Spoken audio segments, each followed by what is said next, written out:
Hello everyone, I am the storyteller and I am here to help you today. I know you use this video to fall asleep, so before that, like the video and subscribe to the channel. Also, where are you from and what time are you watching? Now get comfortable and relax. The acoustics were perfect, too perfect perhaps. When I first stepped into the abandoned St. Bartholomew's Temple that gray October morning, my equipment readings spiked beyond anything I'd encountered in 15 years of recording ecclesiastical music. The stone walls held sound like cupped hands holding water, every whisper amplifying into a susurrus that seemed to originate from the very marrow of the building. I'd rented the space for 3 months through a property management company that seemed almost eager to hand over the keys. The monthly fee was suspiciously low for a prime Baltimore location, but I attributed their generosity to the building's deteriorated condition and my academic credentials from Johns Hopkins. What mattered was the space itself, a Gothic revival sanctuary with vaulted ceilings that rose 40 feet above the nave, creating natural resonance chambers that would make my Gregorian chant recordings truly exceptional.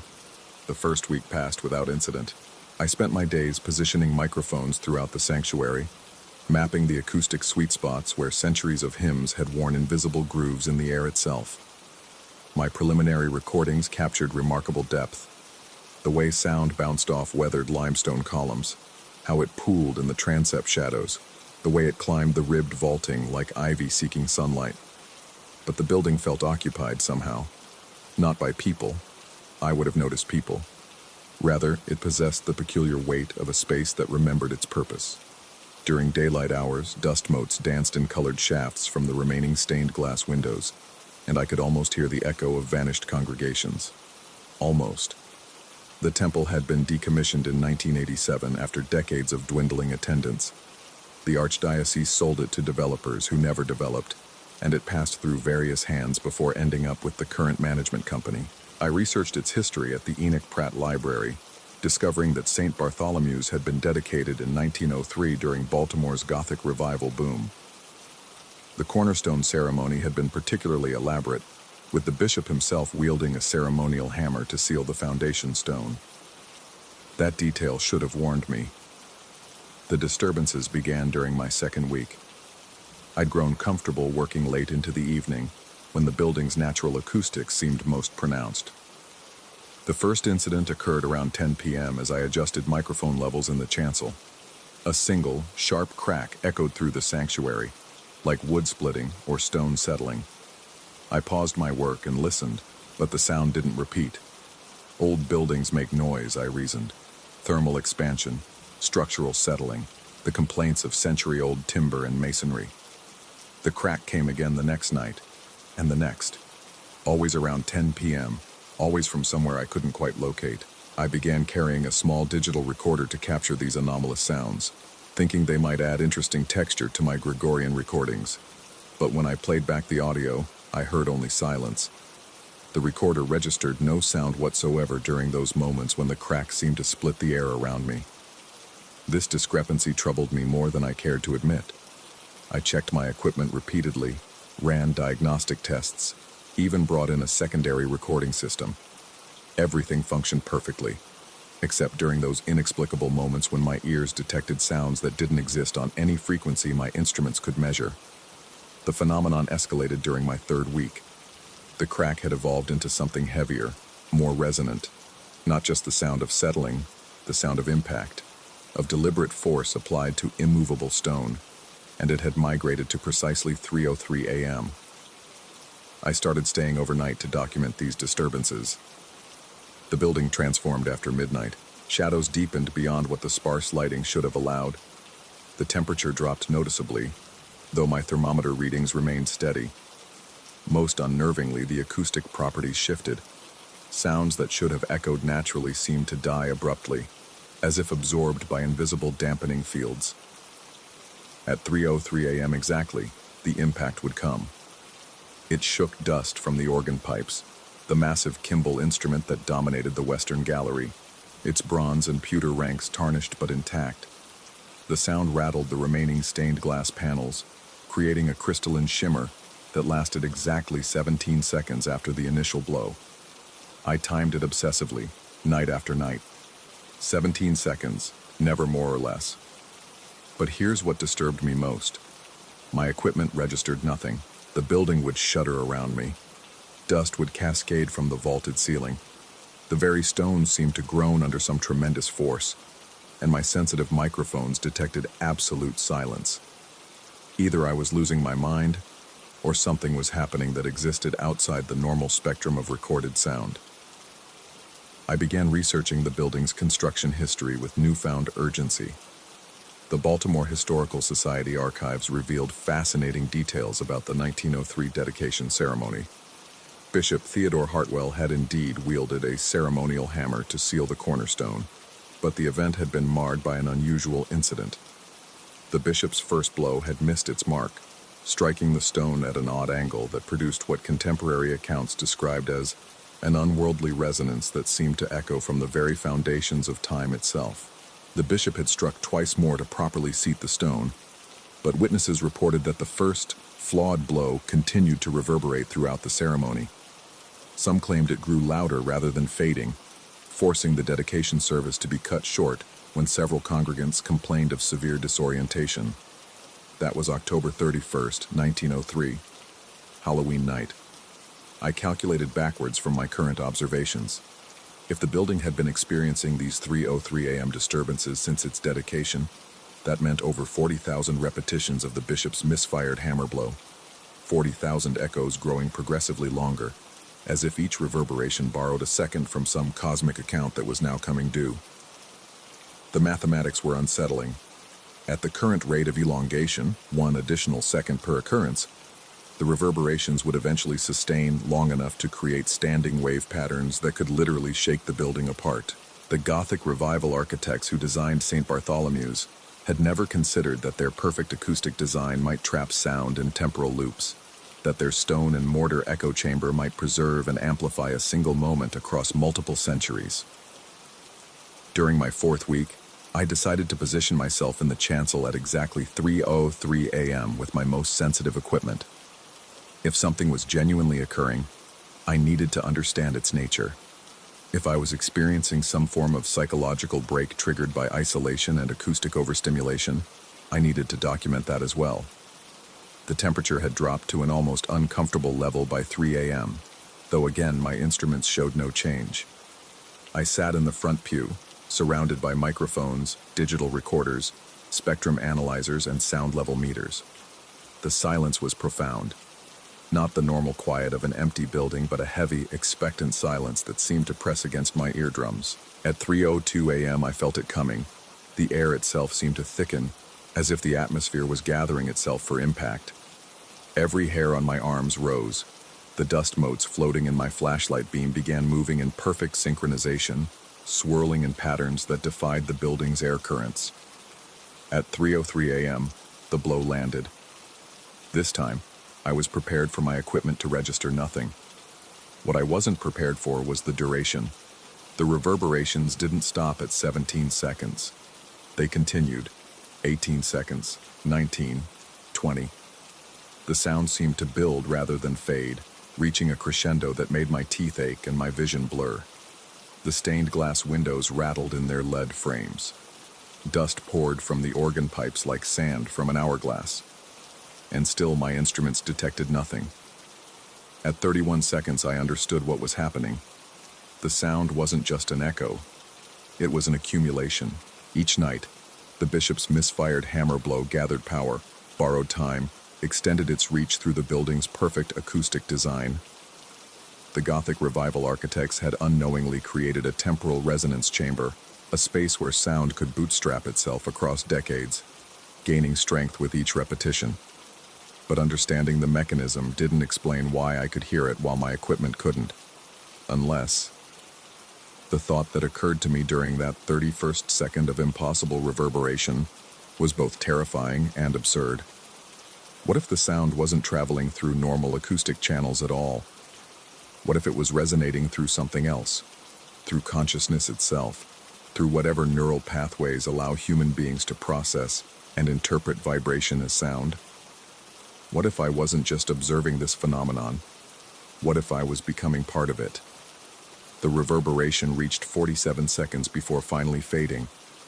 I sat in the pew afterward, hands trembling as I reviewed my equipment readings. Silence across all frequencies, no temperature fluctuation, no electromagnetic anomalies. According to my instruments, nothing had happened, but dust continued to drift down from the ceiling for another 5 minutes. I spent the remainder of that night researching acoustic psychology and auditory hallucinations, but the clinical literature provided no framework for shared temporal echoes or inherited acoustic memories. Either I was experiencing an unprecedented form of psychoacoustic phenomenon, or I was losing my grip on reality in a very specific, very detailed way. The next night, I tried a different approach. Instead of passively observing the 3:03 a.m. event, I decided to interact with it. If this was indeed some form of temporal echo, perhaps I could communicate backwards through time, send some message to Bishop Hartwell's moment of impact in 1903. I positioned myself at the exact spot where the cornerstone had been laid, directly in front of the altar. At 3:02 a.m. I raised my own hammer, a small geology pick I'd brought from my university office. If the bishop's blow was echoing forward through time, perhaps I could echo backward. At 3:03 a.m., as the familiar sound began building in the sanctuary, I struck the floor 3 times. The effect was immediate and terrifying. The building's reverberations didn't just continue, they harmonized. My 3 strikes created a counterpoint to the bishop's single blow, and the resulting acoustic interference pattern made the walls themselves seem to vibrate. The organ pipes began producing tones without air pressure, deep bass notes that felt like they originated in my bones rather than my ears. For nearly 2 minutes, St. Bartholomew's became a resonance chamber spanning 121 years, with 2 hammer blows separated by more than a century somehow occupying the same acoustic space. I felt as though I was standing in 2 moments simultaneously, in the empty sanctuary of 2024 and in the crowded dedication ceremony of 1903. And then, through the impossible harmony of past and present, I heard something that made my blood freeze. Voices, dozens of them, chanting in Latin. The congregation from the 1903 dedication ceremony, their words somehow preserved in the building's acoustic memory, now awakened by the temporal bridge I'd created between their moment and mine. Veni Creator Spiritus. The Gregorian chant I'd come here to record was already here, had always been here, waiting in the stones like an echo held in amber. But these weren't the careful, practiced voices of modern ecclesiastical choirs. These were the voices of people who believed absolutely in what they were singing, voices that carried the full weight of faith and fear, hope and dread. And underneath their chanting, I heard Bishop Hartwell's voice, distant but clear, speaking words that hadn't been recorded in any historical account of the ceremony. The seal is incomplete. The stone remembers. God help us all, the stone remembers everything. The chanting reached a crescendo as the acoustic bridge between 1903 and 2024 finally collapsed. The silence that followed was absolute, not just quiet, but the complete absence of sound, as if the building was holding its breath. I fled St. Bartholomew's that night and didn't return for 3 days. When I finally worked up the courage to go back, I found my equipment exactly as I'd left it, still running, still recording nothing but silence. But written in the dust near the altar, in handwriting that wasn't mine, were the words, "The ceremony continues." I should have left Baltimore then, should have broken my lease, packed my equipment, and returned to the safety of my university laboratory. Instead, I found myself returning to St. Bartholomew's every night, drawn by a compulsion I couldn't quite name. The building had claimed me somehow, made me part of its temporal echo chamber, because I'd realized something during that terrifying moment when past and present harmonized. I wasn't just hearing the bishop's hammer blow from 1903. I was hearing every sound that had ever been made in St. Bartholomew's, layer upon layer of acoustic memory stretching back across 121 years. Every hymn, every prayer, every whispered confession and sobbed lament. All of it preserved in the building's perfect Gothic revival acoustics. All of it waiting to be awakened. And now that I'd created a bridge between then and now, the building's acoustic memory was becoming active. The 3:03 a.m. reverberations were no longer just echoes. They were summons, calling forth the entire preserved history of St. Bartholomew's. Last night, the reverberation lasted 3 minutes and 47 seconds. I could hear conversations from the 1920s overlapping with funeral services from the 1960s, wedding ceremonies harmonizing with confession booth whispers, children's voices from long-ago Christmas pageants weaving through the Latin masses of elderly priests who died decades before I was born. The building is remembering itself, and I've become its memory's conduit. Each night, the acoustic accumulation grows stronger.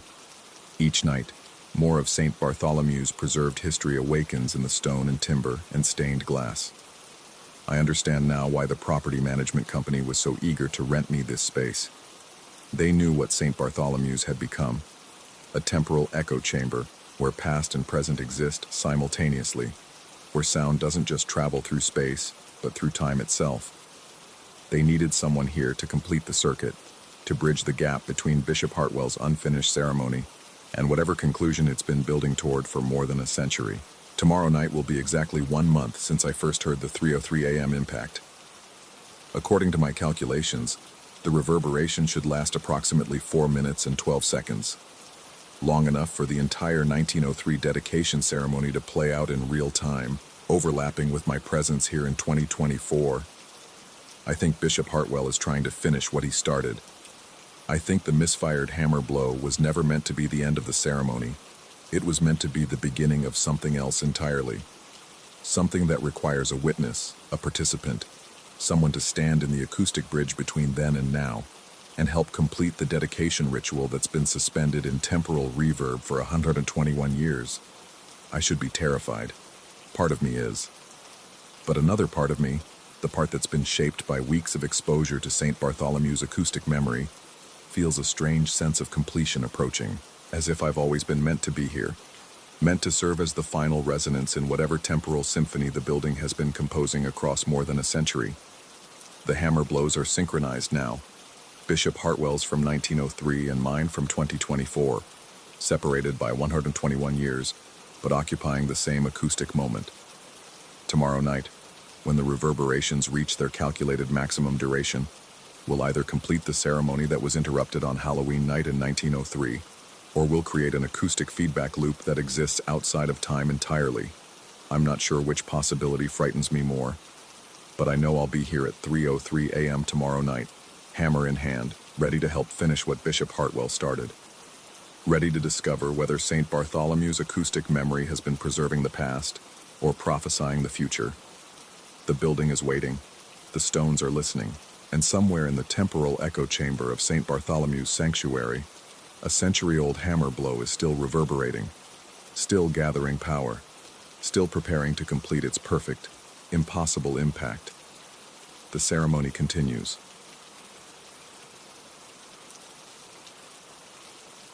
Story 2.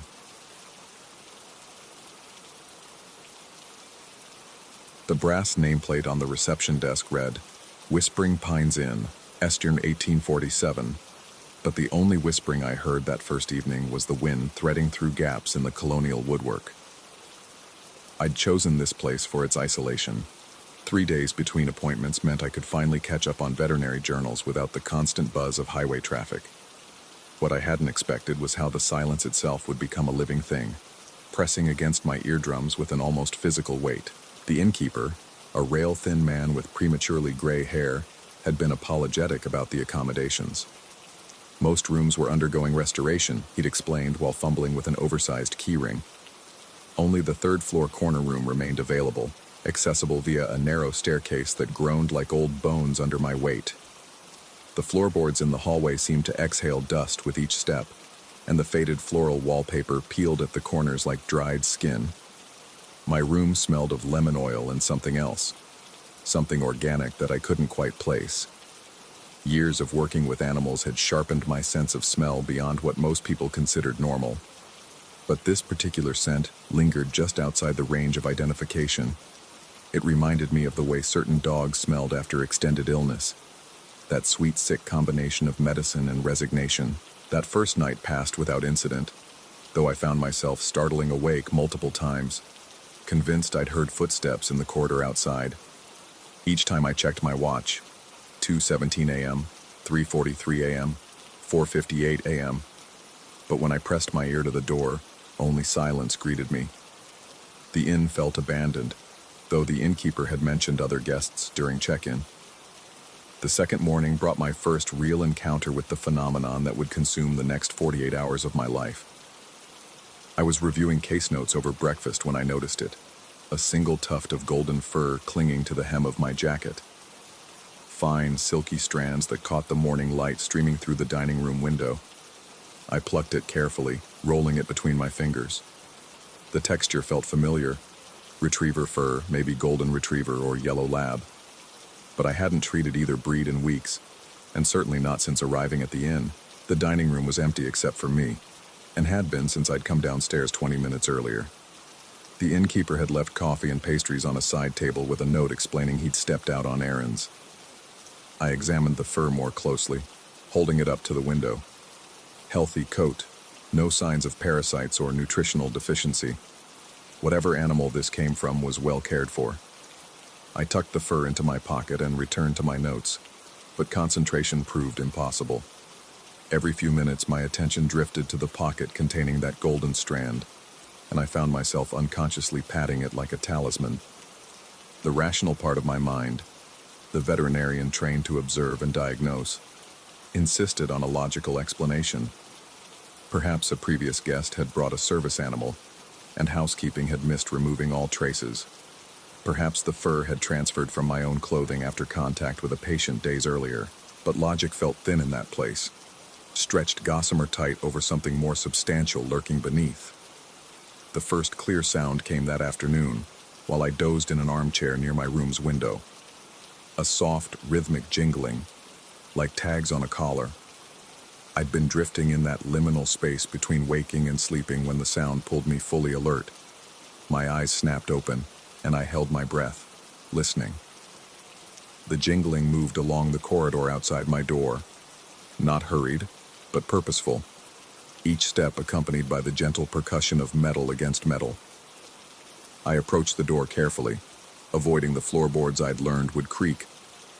The old-fashioned keyhole provided a limited view of the hallway, but I pressed my eye to it anyway. The corridor stretched empty in both directions, wallpaper dim in the afternoon light filtering through the stairwell window. Yet the jingling continued, growing fainter as it moved toward the far end of the hall. My heart hammered against my ribs as I eased the door open. The hallway remained empty, but that organic smell I'd noticed upon arrival seemed stronger now, concentrated near the far end where the sound had faded. I followed the scent, my bare feet silent on the worn carpet runner. The smell led me to a door I hadn't noticed before, set slightly back in an alcove near the stairwell. Unlike the other room doors with their brass numbers, this one bore only a small placard reading, "Private, Staff Only." The wood appeared older than the rest, darker and more heavily grained. When I leaned closer, that organic smell intensified, mixed now with something medicinal, the sharp tang of antiseptic. I pressed my ear to the door. Nothing. But as I straightened, the jingling resumed from somewhere above my head.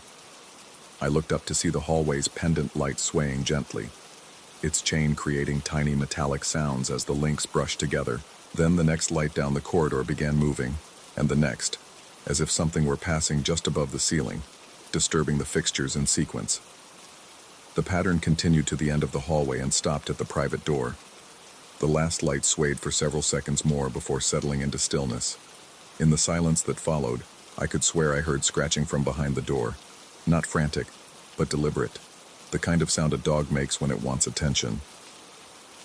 That evening I attempted to engage the innkeeper about the locked room. He'd returned from his errands with groceries and was preparing what he called a simple supper in the inn's small kitchen.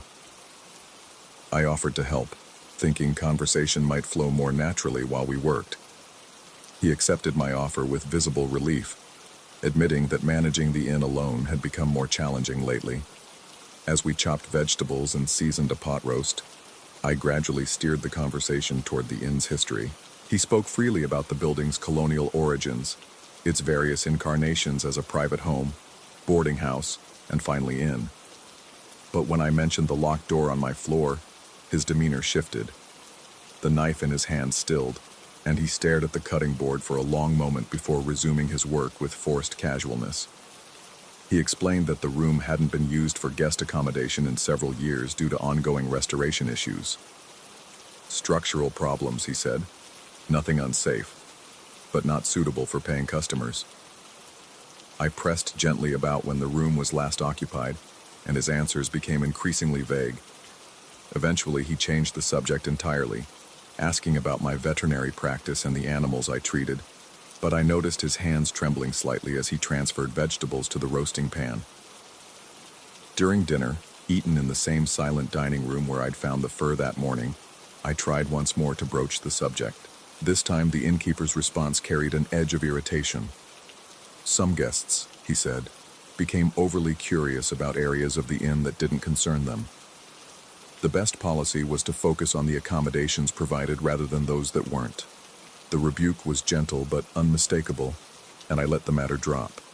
But as we parted ways for the evening, him to his quarters somewhere on the ground floor, me to my third-floor room, I caught him glancing repeatedly toward the stairwell, as if expecting something to emerge from the shadows. That night, sleep eluded me entirely. I lay in bed listening to the inn settle around me, its wooden bones creaking and sighing in the mountain air. Around midnight, the jingling started again. This time it seemed to originate from directly above my room, moving in slow circles like a dog preparing to lie down. The ceiling light fixture swayed gently in rhythm with the sound. I rose and opened my door, but the hallway was empty. The jingling continued overhead, accompanied now by what sounded like soft panting, the kind of breathing pattern I associated with dogs experiencing mild distress or anxiety.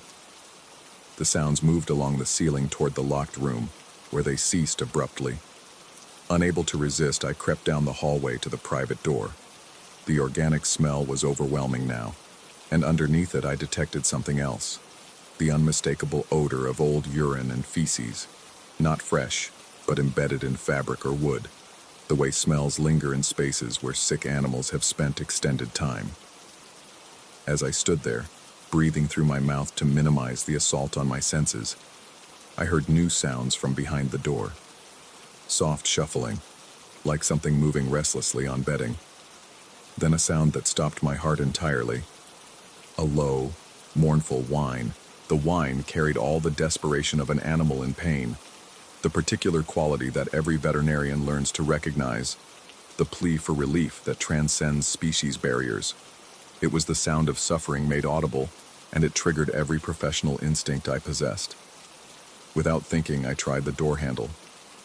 It turned easily, which surprised me. The innkeeper's emphasis on privacy had suggested it would be locked. The door opened inward with a soft creak, revealing a room bathed in moonlight from tall windows. What I saw there challenged everything I thought I understood about reality. The room was furnished as a guest bedroom, but one frozen in time. The furniture, heavy pieces that matched the colonial style of the rest of the inn, was covered with dust sheets. But the bed dominated the space, and on its surface lay evidence that defied rational explanation. The bedding was rumpled, arranged as if something had been sleeping there recently, but more disturbing were the impressions in the mattress, clear indentations that could only have been made by a large dog lying in various positions. The sheets bore what appeared to be muddy paw prints, fresh enough that they still looked damp in places. I approached the bed slowly, my veterinary training warring with disbelief. The paw prints were anatomically perfect. 4 toes, claw marks, pad impressions. They belonged to a large dog, probably 60 to 80 pounds based on the size and depth of the impressions. But no dog could have entered this room. The windows were closed and intact. The door had been shut when I found it, and the innkeeper had been adamant that no animals were permitted on the premises. As I studied the prints more closely, that mournful whine sounded again, seeming to come from the bed itself. I reached out tentatively to touch one of the impressions, and the moment my fingers made contact with the sheet, the room filled with the sound of panting, heavy, labored breathing as if from an animal in severe distress. The temperature dropped perceptibly, and my breath began forming small clouds in the suddenly frigid air. The panting grew more urgent, and I realized with growing horror that it was coming from directly in front of me, from something invisible lying on the bed where the impressions marked its presence. I stumbled backward, knocking into a dust-covered chair. The panting ceased immediately, replaced by an expectant silence that felt somehow more unnerving than the sounds had been. In that silence, I became aware of being watched, not by human eyes, but with the intense, unwavering gaze that every veterinarian knows. The way seriously ill animals study their doctors, searching for signs of help or hope. The sensation of being observed was so powerful that I found myself speaking aloud, my voice barely above a whisper. I asked if something was there, if something needed help. The words felt foolish leaving my lips, but the veterinarian in me couldn't ignore what seemed like a plea for assistance. The response came not as sound, but as movement. The impressions in the bedding shifted, rearranging themselves as if something was changing position. New paw prints appeared on the sheets, leading toward the edge of the bed closest to where I stood. The final print appeared directly at the bed's edge, as if something had approached as close as possible to my position.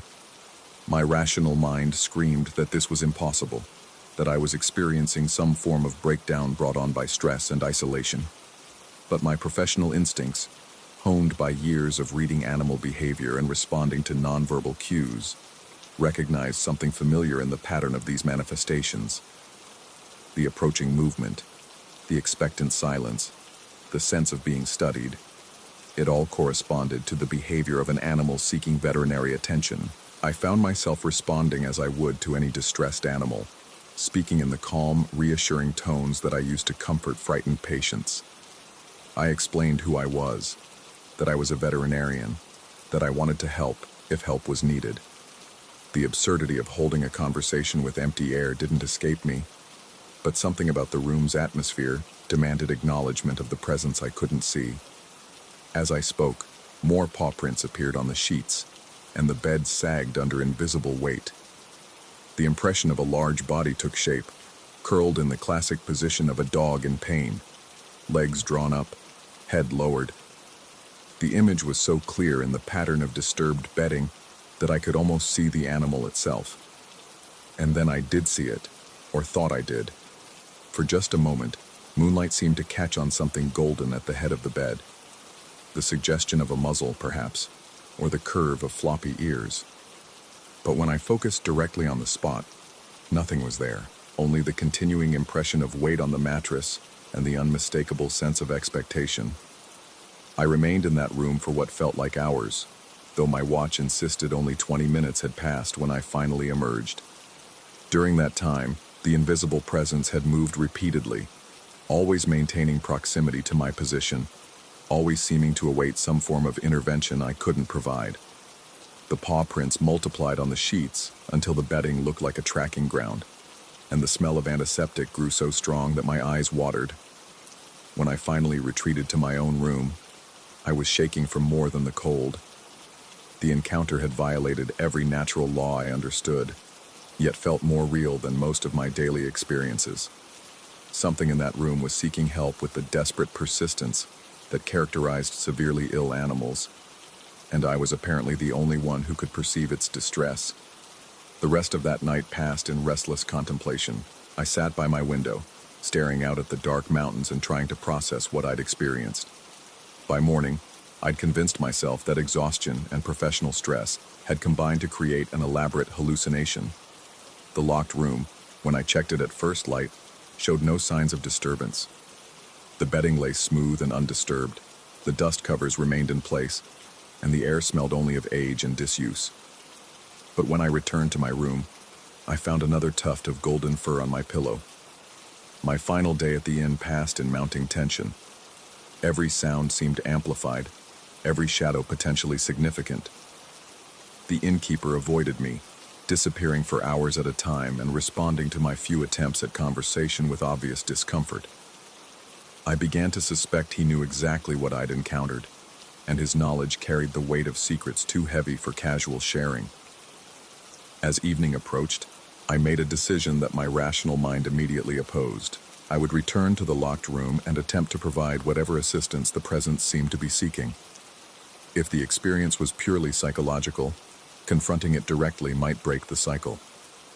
If something more was occurring, then my professional obligation was clear. The room was exactly as I'd found it the previous night. Furniture shrouded, air thick with that organic smell, bed positioned to catch the full moon's light. But this time, the evidence of occupation was immediate and undeniable. Fresh paw prints covered the sheets, and the mattress bore the clear impression of a large body in obvious distress. I approached slowly, speaking in the calm tones I used with frightened animals. The invisible presence responded by shifting position, moving toward my voice. As I drew closer to the bed, that golden glimmer appeared again at the edge of my vision. More substantial this time, suggesting the outline of a large retriever-type dog. And then, in a moment that forever altered my understanding of reality, I felt warm breath against my hand. The sensation was unmistakably real. The moist exhalation of a living creature, carrying the slightly sweet smell of an animal's breath. I held perfectly still as something nudged my palm with what felt like a cold, wet nose. The contact sent shockwaves up my arm, not from fear, but from the profound impossibility of touching something that couldn't exist.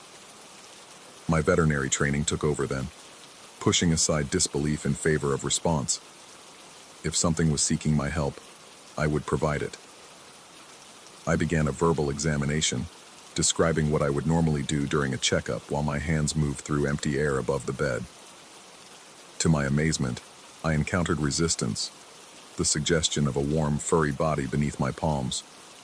The invisible patient seemed to guide my hands to specific areas, and I found myself conducting the strangest examination of my career. My fingers traced the outline of what felt like a large dog's torso, noting areas of tension and sensitivity. The animal, for I could no longer deny that's what it was, responded to my touch with soft whines and changes in breathing that indicated both pain and relief. As the examination continued, I began to understand the nature of the creature's distress. The responses I felt suggested advanced illness, possibly cancer, that had progressed beyond treatment. The animal wasn't seeking cure, but comfort, the gentle touch of someone who understood its suffering and wouldn't abandon it to face the end alone. The realization broke my heart in ways I hadn't experienced since my early days as a veterinarian, when the weight of animal suffering had nearly driven me from the profession. This invisible patient carried the same desperate hope and resigned acceptance I'd seen in countless terminal cases. The plea for compassion from a creature who understood far more about its situation than anyone gave it credit for. I spent the remainder of the night providing what comfort I could, stroking invisible fur, and speaking the kind of gentle nonsense that seems to soothe animals in distress. The presence gradually relaxed under my ministrations, its breathing becoming less labored, its movements less restless. As dawn approached, I felt a profound sense of peace settle over the room. When I finally prepared to leave, certain that my vigil was complete, I experienced one last impossible moment. As I turned toward the door, I felt something brush against my leg, the unmistakable sensation of a dog leaning against me in gratitude, and in the growing morning light, I could swear I saw a golden retriever sitting beside the bed, its tail wagging slowly, its eyes bright with intelligence and affection. The image lasted only seconds before fading, but the memory would remain with me forever. I checked out of Whispering Pines Inn later that morning, offering only brief thanks to the innkeeper. As I loaded my vehicle, he appeared at my car window with an expression of profound relief. He thanked me for staying, though we both knew he wasn't referring to my patronage of his establishment. As I drove away, I glanced back once at the colonial building nestled among its pine trees. In the third-floor window of the locked room, I thought I saw a golden shape watching my departure. But when I looked again, the window was empty. I've never returned to that part of North Carolina, and I've never spoken of that experience to anyone. My rational mind continues to insist it was all elaborate self-deception, stress-induced hallucination brought on by too many years of witnessing animal suffering. But my veterinary bag now contains a small envelope holding several strands of golden fur, and sometimes, late at night in my own clinic, I catch the faint sound of jingling tags in empty hallways. Perhaps some responsibilities transcend the boundaries between worlds, and some patients wait longer than others for their final appointment. Or perhaps isolation and professional burnout can create convincing phantoms from guilt and exhaustion. I no longer struggle to determine which explanation is true. What matters is that somewhere, in a locked room in a colonial inn, a golden retriever no longer suffers alone in the dark, waiting for someone to acknowledge its pain and offer the kindness that even the invisible deserve. The rest, I leave to others to decide.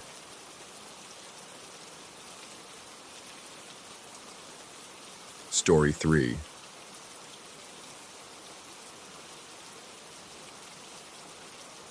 The first time it happened, I dismissed it as exhaustion manifesting in peculiar ways. I'd been hunched over manuscripts until the small hours again, red pen bleeding corrections across yet another formulaic romance, the kind that pays my rent in this cramped Manhattan apartment, but slowly erodes whatever literary aspirations I once harbored. My neck ached, my eyes burned, and the couch had become my makeshift office bed more nights than I cared to admit. I must have dozed off around 4 in the morning, manuscript pages scattered across my chest like fallen leaves. The sensation pulled me from the edge of sleep, a gentle but unmistakable weight settling into the throw pillow beside my head. Not the gradual compression of shifting cushions, but something deliberate, purposeful, as if someone had just laid their head down next to mine. The pressure lingered for perhaps 10 seconds before lifting, leaving behind the faintest trace of cologne, something old-fashioned, with notes of cedar and tobacco that seemed to belong to a different era entirely. I opened my eyes to empty air and the familiar shadows of my living room, cast by streetlights filtering through thin curtains. Sleep deprivation, I told myself. The mind conjures strange phantoms when pushed beyond its limits. But then I noticed the time on my phone. 4:31 a.m. exactly. The second occurrence came 3 nights later. Same time, same sensation, same phantom scent lingering in the air. This time I was fully awake when it happened, having dozed off while reviewing a particularly tedious historical romance. The weight pressed down with unmistakable reality. Warm, substantial, human. I held my breath, afraid to move, afraid to shatter whatever delicate boundary separated me from... What? When it lifted, I reached out instinctively to touch the pillow. Still warm, still carrying that distinctive cologne that made me think of old photographs and handwritten letters. I began researching the apartment's history the next morning. My landlord, a perpetually distracted woman who managed dozens of rent-controlled units across the city, proved less than helpful. But persistence, and a few strategic questions to longtime neighbors, eventually yielded fragments of information. The previous tenant had lived here for nearly 40 years before passing in his sleep 2 years ago. An elderly man who kept to himself, though neighbors occasionally heard him talking softly late at night, reading aloud, they assumed. He'd been a professor of literature before retirement, never married, no family to speak of. The apartment had sat empty for months before I moved in. Rent finally reduced enough to fit my meager editorial salary. The details felt significant, though I couldn't articulate why. Perhaps it was the image of an old man reading alone in these same rooms, his voice carrying through thin walls as he spoke to empty air. Or perhaps it was my growing certainty that whatever I was experiencing had nothing to do with my own exhaustion, and everything to do with whatever lingered in this space. The third incident differed from the others. I'd fallen asleep on the couch again, this time while editing a contemporary romance about star-crossed lovers in Chicago. When the familiar weight settled beside my head at precisely 4:31 a.m., I remained perfectly still, feigning sleep while every nerve in my body hummed with alertness. The pressure felt more pronounced this time, accompanied by the softest sound, something between a sigh and whispered words, too faint to distinguish. When morning came, I discovered something that made my hands shake as I held the manuscript. 3 paragraphs had been altered with surgical precision. Where the female protagonist had originally gazed longingly at her male love interest, she now watched with concern as he stared out the window, clearly pining for someone beyond the page. A casual reference to their future together had become his awkward deflection when she mentioned marriage. Most unsettling of all, a passionate kiss between the leads had transformed into a moment of gentle understanding, where she finally recognized the truth he couldn't voice. The changes were seamless, written in my own hand, with my red pen. But I had no memory of making them. I told myself it was unconscious editing, my mind working through revisions while I slept. But the alterations told a different story, one that had nothing to do with my professional instincts, and everything to do with a narrative I'd never considered writing. The pattern established itself over the following weeks. Every few nights, the phantom weight would settle beside me at 4:31 a.m., lingering just long enough for me to register its presence before dissolving into memory and that persistent cologne. And invariably, I'd wake to find subtle changes in whatever manuscript lay nearby. Romance plots were delicately redirected, heterosexual relationships transformed into something more complex, more hidden, more desperate. A cattle rancher's obsession with his new hired hand replaced his interest in the local schoolteacher. A Victorian gentleman's letters to his fiancée became coded messages to a male friend stationed overseas. A modern-day executive's corporate rivalry evolved into barely suppressed attraction that neither man dared acknowledge. The changes were always mine to discover. My handwriting, my pen, my editorial marks scattered across pages I couldn't remember touching, yet they felt foreign, as if someone else had borrowed my hands to tell stories I'd never imagined. I began leaving recording devices running while I slept, hoping to capture evidence of what exactly? Myself sleepwalking? Some external presence manipulating reality. The recordings revealed only the ambient sounds of a New York apartment at night. Distant traffic, settling pipes, the occasional footstep from neighbors above. Nothing to explain the weight, the scent, or the mysterious edits that continued appearing with clockwork regularity. Sleep became elusive. I'd lie awake as 4:31 approached, watching shadows shift across the ceiling, listening for sounds that never came. The anticipation was almost worse than the experience itself. At least when I dozed off, the encounter felt distant, dreamlike. Waiting for it with full awareness made every creak of the building, every whisper of wind against windows, feel significant and threatening. My work began to suffer, too. Publishers complained about delayed manuscripts, and when I finally submitted them, editors questioned the strange narrative choices that had somehow crept into familiar formulas. Romance novels that suddenly veered into uncharted emotional territory, exploring themes of hidden love and societal constraints that had never been part of the original plots. I found myself researching the previous tenant more obsessively. Online obituaries revealed little beyond his name and profession, but university archives provided more details. He'd specialized in 20th century correspondence, letters between writers, lovers, friends separated by war or circumstance. His final published paper, completed just months before his death, analyzed coded language and personal letters from the 1940s and 50s, exploring how forbidden relationships found expression in seemingly innocent exchanges. The pieces began forming a pattern that made my skin crawl. An elderly scholar, alone for decades, spending his final years immersed in the hidden love stories of others, reading their letters aloud in this apartment, perhaps voicing what they'd never dared speak openly, and dying here, surrounded by the weight of untold stories and unexpressed longing. But knowing didn't stop the encounters. If anything, they intensified. The weight beside my head grew more substantial, lasting longer each time. The cologne became so strong I could taste it, a bittersweet presence that lingered even after I woke fully and opened windows to clear the air. And the manuscript changes became bolder, more extensive, transforming entire chapters into something their original authors would never recognize. I tried sleeping elsewhere, my bedroom, the kitchen table, even the floor, but the phenomenon followed me. Whatever inhabited this space had marked me as surely as it had marked every page I touched. The breaking point came on a rain-soaked Thursday night in October.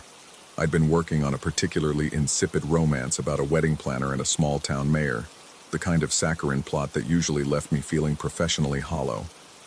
But exhaustion overtook cynicism, and I dozed off with pages scattered around me like protective talismans.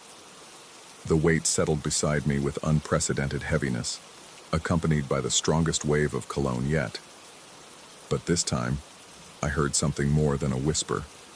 Actual words, spoken so softly they barely registered as sound. Tell them what they couldn't say.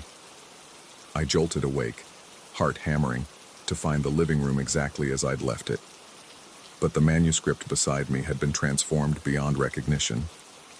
What had been a simple story of heterosexual romance now read like a meditation on hidden love, on the terrible weight of secrets, on lives lived in the shadows of truth.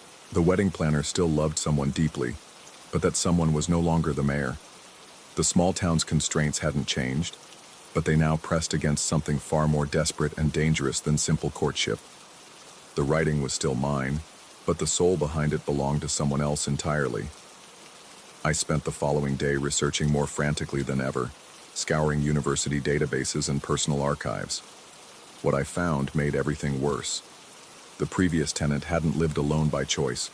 He'd shared this apartment with someone for nearly 2 decades, a relationship hidden from family, from colleagues, from anyone who might judge or condemn.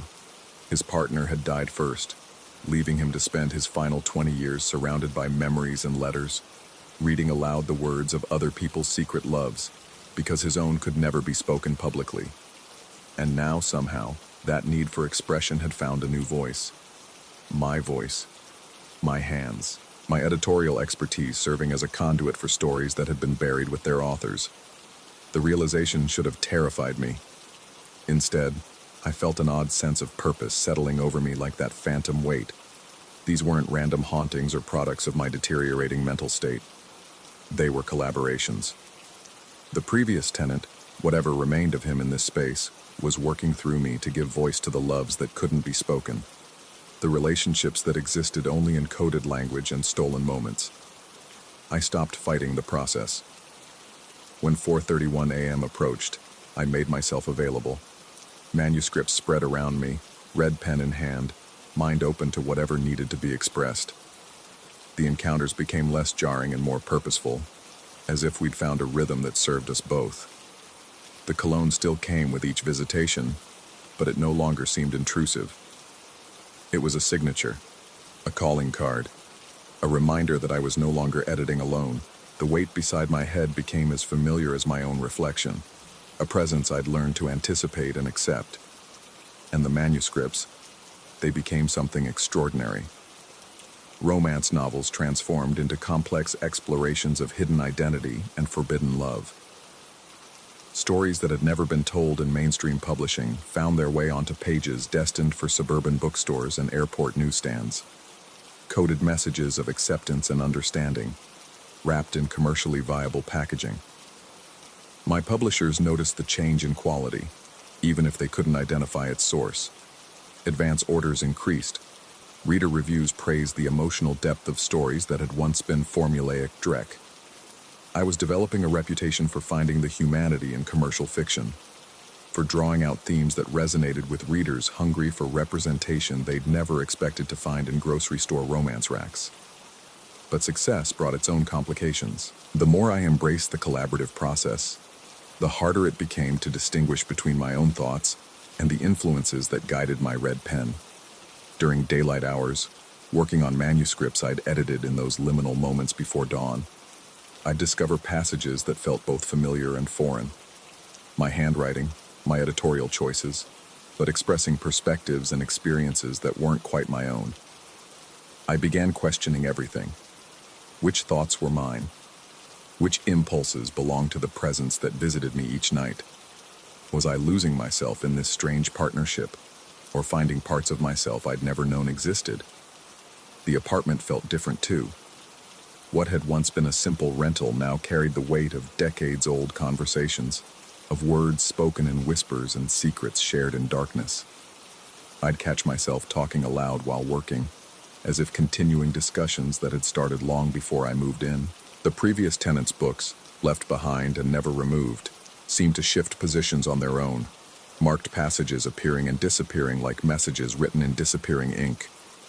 Winter deepened, and the encounters intensified accordingly.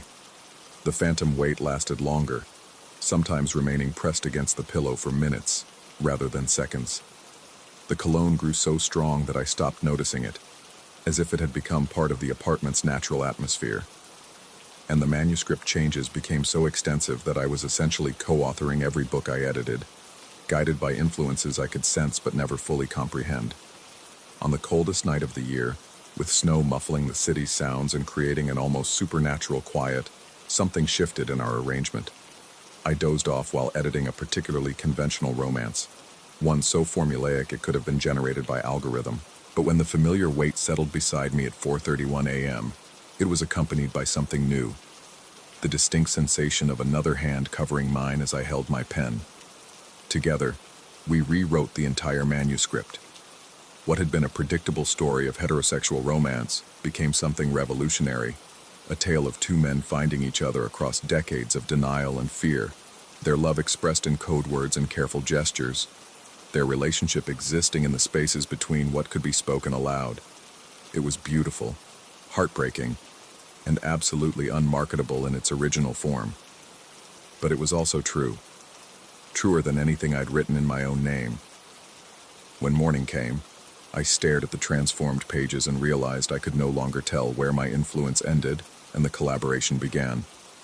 The handwriting was mine, but the story belonged to someone who had lived it, who had breathed those careful words, and felt that particular ache of love that couldn't be acknowledged publicly. I was no longer just an editor. I had become a medium, a translator, a bridge between the stories that had been silenced and the readers who needed to hear them. The thought should have disturbed me. Instead, it felt like coming home. Now, months later, I've stopped questioning the nature of what happens in this apartment at 4:31 a.m. I've stopped analyzing the mechanics of how words appear in my handwriting without my conscious knowledge, how cologne from a different era can permeate 21st century air, how the weight of another person can press into pillows that remain physically empty. What matters is the work we do together, the stories that find their way into print, carrying messages that would otherwise remain buried with their authors. The readers who write to tell me how much these transformed narratives mean to them, how they've found themselves represented in places they never expected to look. I've become something I never planned to be, a keeper of secrets, a voice for the voiceless, a collaborator with the dead in service of the living who still struggle to tell their own truths. And sometimes, in the moments between sleeping and waking, when that familiar weight settles beside me and the scent of cedar and tobacco fills the air, I think I understand why some stories insist on being told, regardless of who tells them or how long it takes to find the right voice. The manuscripts keep coming. The encounters continue with clockwork precision. And somewhere in this city of 8 million people, readers discover love stories they recognize as their own, told in ways that were impossible when they were first lived. Whether this is supernatural intervention or elaborate self-deception no longer matters. What matters is that the stories finally have a voice. And that voice, for reasons I've stopped trying to understand, has become mine. Story 4. The rental house squatted against the New Mexico landscape like a scab on sunburned skin, its adobe walls the color of dried blood. I'd driven 8 hours from Sacramento to get here, seeking the kind of silence that only the high desert could provide. My agronomist colleagues would have laughed, trading California's fertile valleys for this parched wasteland. But after 18 months of analyzing soil samples and debating irrigation schedules, I needed emptiness. What I found behind the house was anything but empty. The walnut tree dominated the small backyard with the authority of something that had survived where it shouldn't. Its trunk, easily 4 feet in diameter, twisted skyward in a corkscrew of weathered bark and ancient scars. The branches spread wide despite the harsh climate, casting shade that felt 10 degrees cooler than the surrounding desert. But it was what hung from those branches that stopped me cold. The puppet dangled from a network of strings so fine they caught the afternoon light like spider silk. It was crude, fashioned from burlap sacking with button eyes that seemed to track my movement as I circled the tree. The fabric had faded to the color of old bones, and its limbs hung at unnatural angles, as if someone had tried to animate a corpse and given up halfway through. When the desert wind gusted, and it always gusted here, the strings pulled taut, and the thing's arm lifted to point directly at me. I told myself it was coincidence. Wind patterns, physics, the natural settling of materials over time. I was a scientist, after all. I understood how forces acted on objects.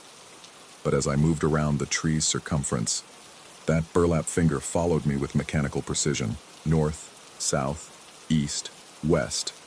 The puppet's arm swiveled like a compass needle, always maintaining its accusatory aim. The property manager had mentioned nothing about yard art when I'd rented the place online. The photos had shown a modest adobe structure with basic furnishings and a charming desert garden.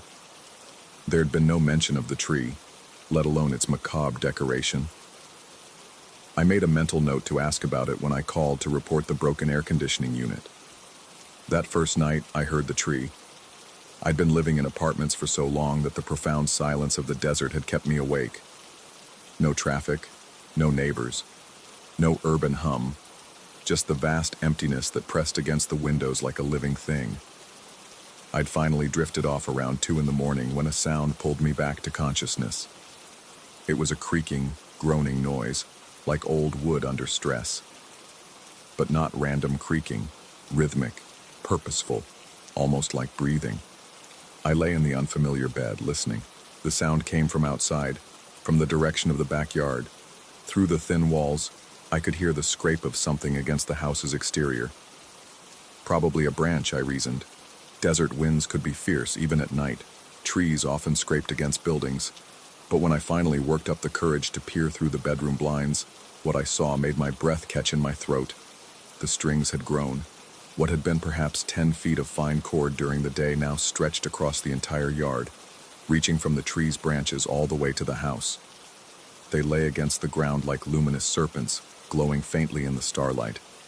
And they were moving, not swaying in the breeze, but writhing with their own internal motion, like veins pulsing with some alien blood.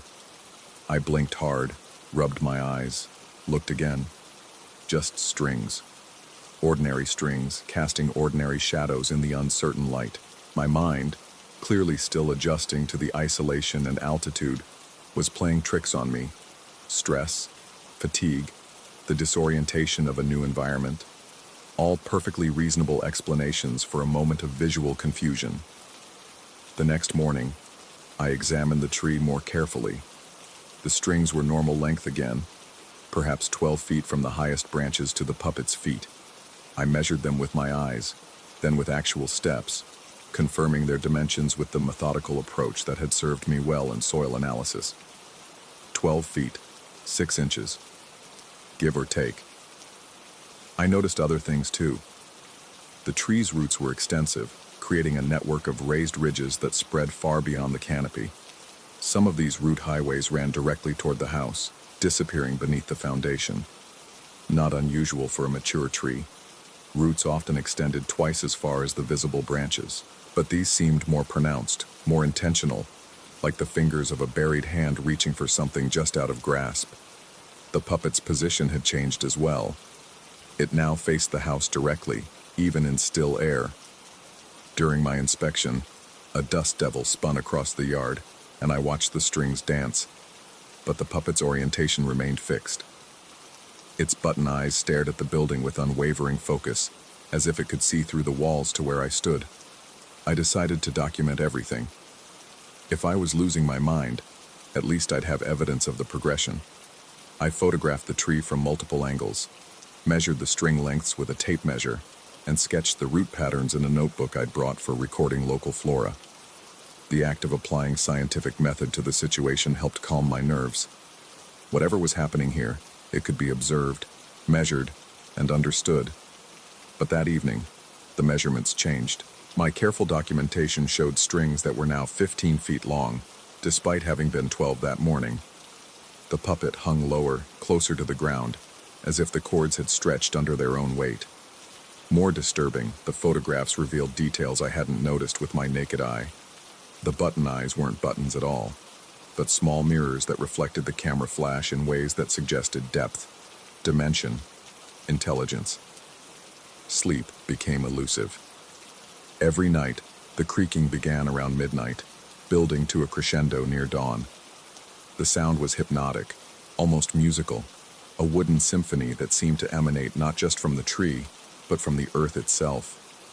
During these nocturnal performances, I could swear I heard other sounds woven into the groaning, whispers, footsteps, the rustle of fabric against fabric. On the fourth night, I felt them. I'd been lying in bed, drifting between consciousness and dreams, when something brushed against my ankle. The touch was light, exploratory, like fingers testing the texture of skin.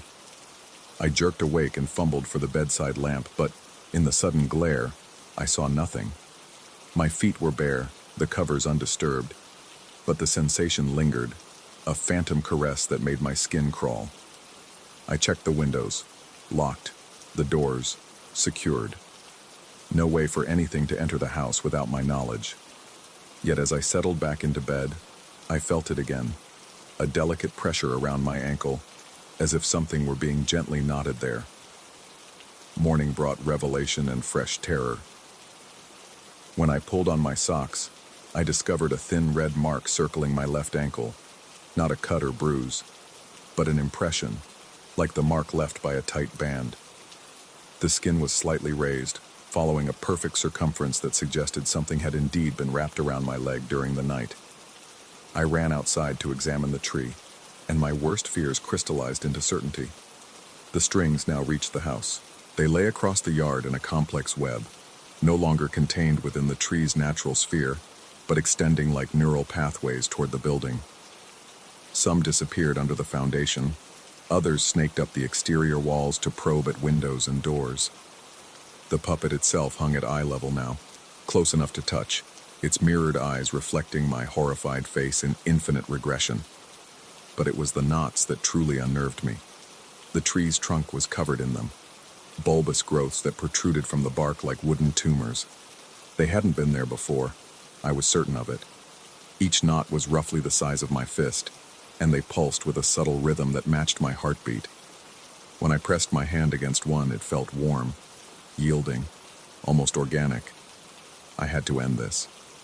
I returned to the house and retrieved a pair of garden shears from the kitchen drawer. The strings were thin but appeared strong, some kind of synthetic material that caught the light with an oily sheen. If I could simply cut the puppet free, remove it from the equation, perhaps the strange phenomena would cease. The first string I approached seemed to sense my intention. As I raised the shears, it began to vibrate, producing a high-pitched whine that set my teeth on edge. When the blades closed around it, the sound became a shriek, and I felt the resistance of something far tougher than it appeared. But the string parted with a sharp snap that echoed across the yard. Immediately, a new knot erupted from the tree's trunk. It burst through the bark with a wet, tearing sound, unfurling like a wooden flower in fast forward. The growth was raw, pale, clearly fresh, and it pulsed with the same rhythm as the others. I stared in disbelief as sap began to ooze from around its edges, thick and dark as blood. I cut another string, then another. With each severed cord, a new knot appeared on the trunk, until the ancient walnut resembled some grotesque totem pole of wooden tumors. The puppet, now supported by only a few remaining strings, swayed more violently in the still air, its mirrored eyes flashing signals I couldn't decode. But cutting the strings hadn't freed the puppet. It had only made it more active. That night, the performance reached a crescendo that shook the house's foundation. The creaking became a roar. The whispers became voices. The gentle tugging at my ankles became insistent pulling. I lay paralyzed in bed as something dragged me slowly toward the foot of the mattress, my heels carving furrows in the twisted sheets. When I finally managed to switch on the lamp, I saw them clearly. Threads of light stretching from my ankles through the wall to the tree beyond. They were part of me now, woven into my flesh with surgical precision.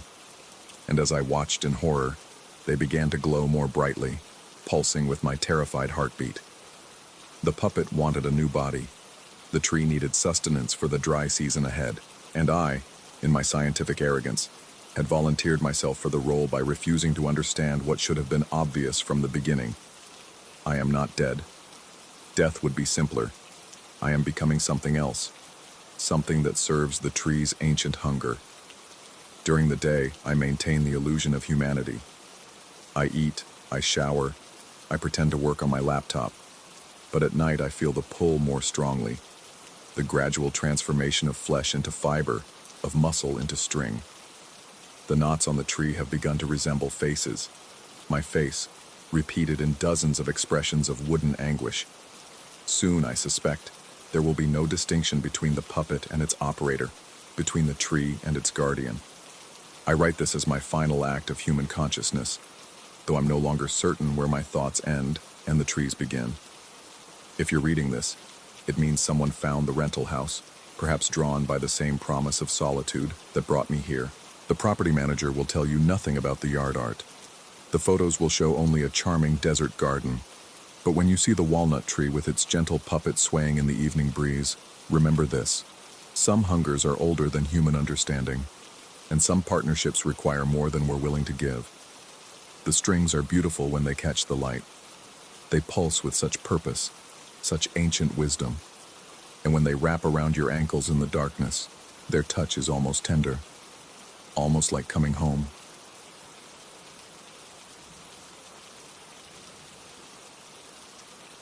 Story 5.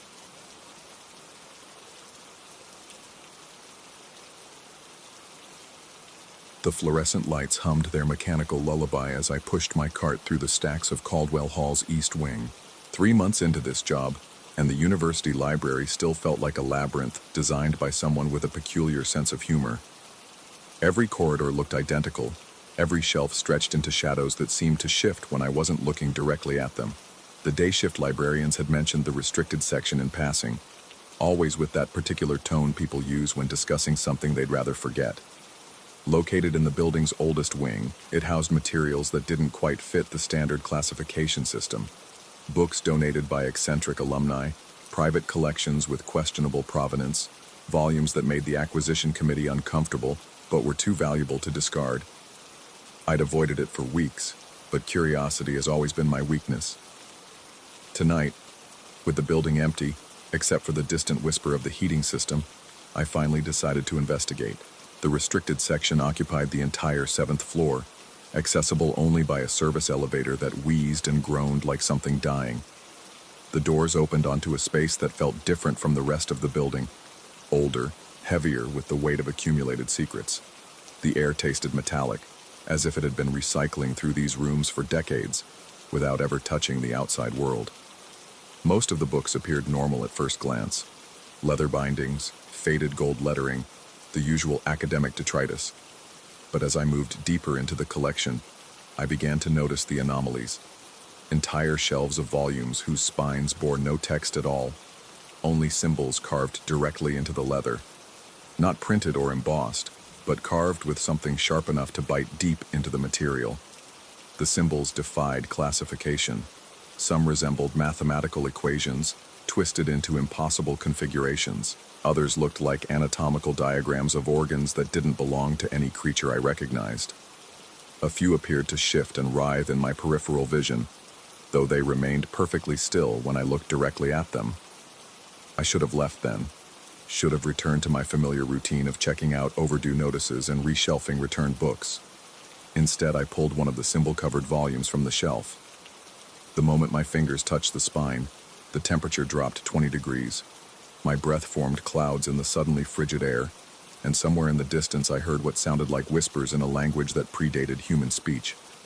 The book felt warm against the cold air, almost feverish, as if something inside it was burning. I opened it to the first page and found more symbols, these ones moving across the paper like living things. They rearranged themselves as I watched, forming patterns that hurt to look at but were impossible to ignore. At the center of the page, one symbol pulsed with a faint red light. That's when the challenge began. I don't know how else to describe it. One moment I was staring at incomprehensible markings, and the next, knowledge flooded my mind. Not understanding, exactly, but awareness.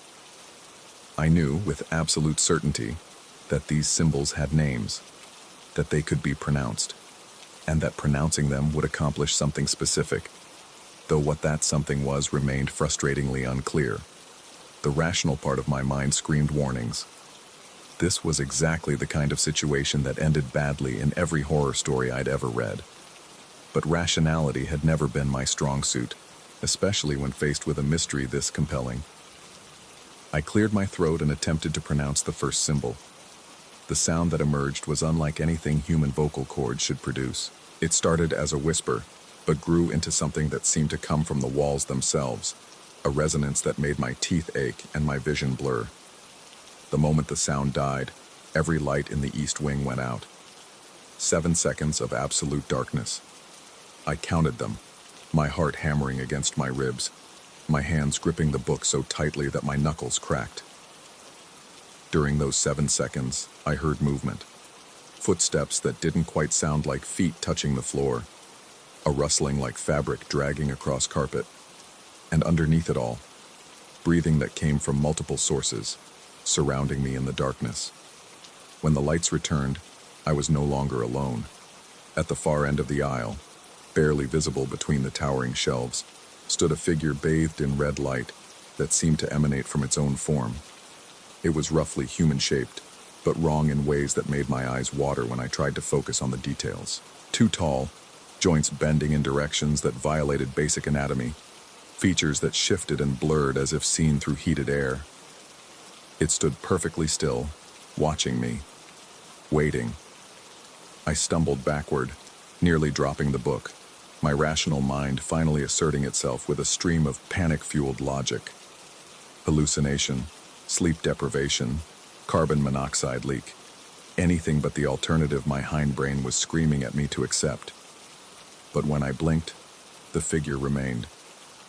And when I looked at the book in my hands, I saw that the first symbol had changed. What had been a complex arrangement of curves and angles was now something simpler, more direct. A symbol that looked disturbingly like a tally mark. Over the following nights, I tried to convince myself it had been a one-time occurrence. A stress-induced break from reality brought on by too much caffeine and too little sleep. I avoided the 7th floor, stuck to my regular duties, and told myself that everything was perfectly normal. But the pull of those symbol-covered books was relentless. They called to me during quiet moments, their whispered promises of knowledge echoing in the space between my thoughts. And slowly, inevitably, I returned. The second time, I chose a different book. This one's symbols seemed to writhe with more urgency, as if they were eager to be released. When I pronounced the first marking, the same 7-second darkness descended, but this time I was ready for it. I counted the sounds in the blackness, more footsteps, coming from different directions. When the lights returned, there were 3 figures at the end of the aisle. They had moved one shelf closer. The pattern became clear with horrifying precision. Each symbol I pronounced brought 7 seconds of darkness and added another figure to the growing crowd. But more disturbing was what I discovered about the relationship between the symbols and the darkness. The longer the name I pronounced, the longer the darkness lasted. A simple symbol brought 7 seconds. A complex one, with multiple syllables, stretched the blackout to 15 seconds, then 20. During those extended periods of darkness, I began to hear other sounds. Shuffling footsteps moving closer, the whisper of fabric brushing against book spines, and always, that collective breathing growing louder and more eager with each passing night. I started keeping a journal, documenting each encounter with scientific precision. Dates, times, descriptions of the symbols, duration of the darkness, number of figures observed. I told myself I was being methodical, approaching this mystery with proper academic rigor. In reality, I was documenting my own descent into something that lived in the gray area between discovery and madness. The figures never spoke, never moved while I could see them. They simply stood and watched, their red-tinged forms growing more solid and defined with each passing night. What had started as barely visible shapes now possessed distinct characteristics. One towered nearly 8 feet tall, its limbs unnaturally elongated. Another hunched forward as if bearing an invisible weight, its features obscured by what might have been a hood, or might have been shadows given form. I began to understand that they weren't prisoners of the books, so much as guardians of something larger. The symbols weren't names to be cataloged, but keys to be turned. Each pronunciation brought them closer to what? Freedom, manifestation, the completion of some purpose that predated my involvement by centuries. The head librarian started asking questions about my work in the restricted section. Apparently, other staff members had reported strange sounds from the 7th floor during my shifts. lights flickering in patterns that followed no electrical logic, temperature fluctuations that the maintenance department couldn't explain. One evening, janitor refused to clean the East Wing anymore, claiming he'd seen shadows moving independently of their sources. I assured everyone that I was simply conducting a long overdue inventory of the collection, boring, methodical work that required extended periods of concentration. Nothing more mysterious than the usual academic drudgery, but privately, I was racing against time to understand what I had unleashed before someone decided to investigate more thoroughly. The breakthrough came during my 7th week of nightly visits. I had been working through a particularly challenging volume, one whose symbols seemed to resist pronunciation with an almost physical force. When I finally managed to voice one of the more complex markings, the darkness lasted nearly a full minute. During that extended blackout, I heard something new. Not footsteps or breathing, but voices. Whispered conversations in that same prehistoric language, growing clearer as my ears adjusted to their cadence. And underneath the whispers, another sound that chilled me more than any supernatural manifestation. The metallic click of the service elevator engaging. Someone was coming. When the lights returned, the figures had moved again. They now occupied the aisle adjacent to mine, close enough that I could see details that human eyes probably weren't meant to process. One of them turned its head toward me as the fluorescence flickered back to life, and for a brief moment, we regarded each other with what might have been mutual recognition. Then I heard footsteps on the stairwell. Real footsteps, with the solid weight of human locomotion. Someone was climbing toward the 7th floor. I shoved the book back onto its shelf and grabbed my inventory sheets, arranging them in what I hoped looked like legitimate work in progress. The figures remained motionless at the edge of my vision, but I could feel their attention like heat on my skin. The head librarian emerged from the stairwell, his expression mixing concern with suspicion. He surveyed the restricted section with the careful attention of someone looking for evidence of disturbance and finding only the normal chaos of academic organization. We discussed my progress in cataloging the collection, my methods for handling unusual materials, my plans for completing the inventory. Standard administrative conversation with an undercurrent of investigation. He seemed satisfied with my explanations, but I noticed how his eyes kept drifting to the shelves where the figures stood. Could he see them? The question followed me home and haunted my attempts at sleep. Were the figures visible to others, or were they manifestations of my own unraveling sanity? The ambiguity was almost worse than either certainty would have been. I spent the next several days researching everything I could find about the university's history, particularly regarding the acquisition of unusual materials. The restricted collection had been assembled over decades, with donations coming from sources that ranged from eccentric alumni to estate sales of deceased faculty members. One name appeared repeatedly in the acquisition records, Professor Ezekiel Whitmore, who had taught comparative mythology until his retirement in 1987. Whitmore had donated nearly half of the symbol-covered books, along with extensive notes written in the same prehistoric language I'd been hearing during the blackouts. His personnel file described him as brilliant, but increasingly obsessive toward the end of his career, spending entire semesters focused on what he called pre-linguistic communication systems. The file also mentioned that Whitmore had been found dead in his office 3 days after his retirement, apparently having worked straight through his final weekend. The official cause was heart failure, but the responding officers noted several unusual details. His office had been stripped of all books and papers. The temperature in the room was nearly 20 degrees below normal despite a functioning heating system, and witnesses reported seeing figures moving through the building that night, though security footage showed no evidence of unauthorized access. I tried to tell myself that these details proved nothing. Coincidence, an urban legend, nothing more. But deep down, I knew I was following a path that Professor Whitmore had walked decades before me, and I knew, with growing certainty, that his story hadn't ended with his death. The final piece of the puzzle came from an unexpected source. While researching Whitmore's background, I discovered that he had been corresponding with a linguistics professor at another university right up until his death. The letters, preserved in the academic archives, detailed his growing obsession with what he called symbols that exist in the space between meaning and sound. According to Whitmore's letters, the books hadn't been collected by the university at all. They had collected themselves, drawing together through some mechanism that operated beyond normal causality. The symbols weren't meant to be read, but to be activated, each pronunciation serving as a step in a process that had been designed by minds that predated human consciousness. The figures weren't guardians of the books.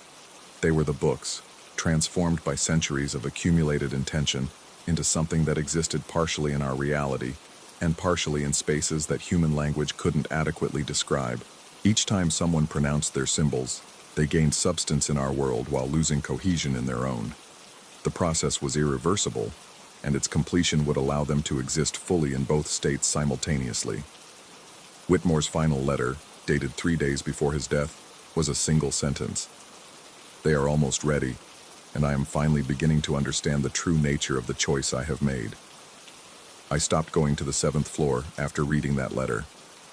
For 2 weeks, I stuck to my regular duties, avoided the restricted section, and tried to convince myself that I could simply walk away from whatever I had initiated.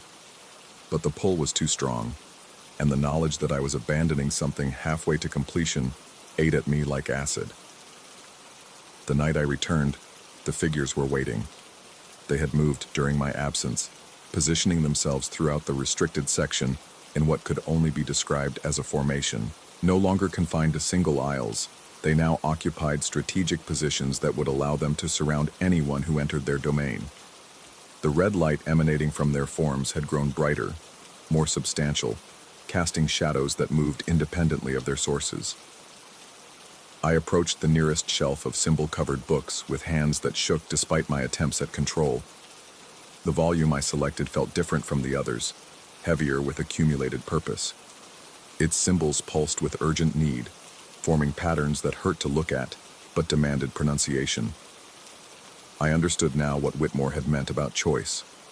I could walk away, return to my safe routine of cataloging normal books and pretending that reality was limited to what tenure committees could quantify. Or I could complete what I had started, knowing that the consequences would fundamentally alter my relationship with existence itself. The symbol on the page before me was more complex than any I had previously encountered.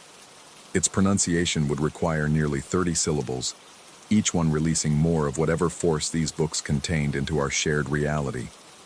The resulting blackout would last several minutes, enough time for the figures to complete whatever transformation they had been working toward for decades.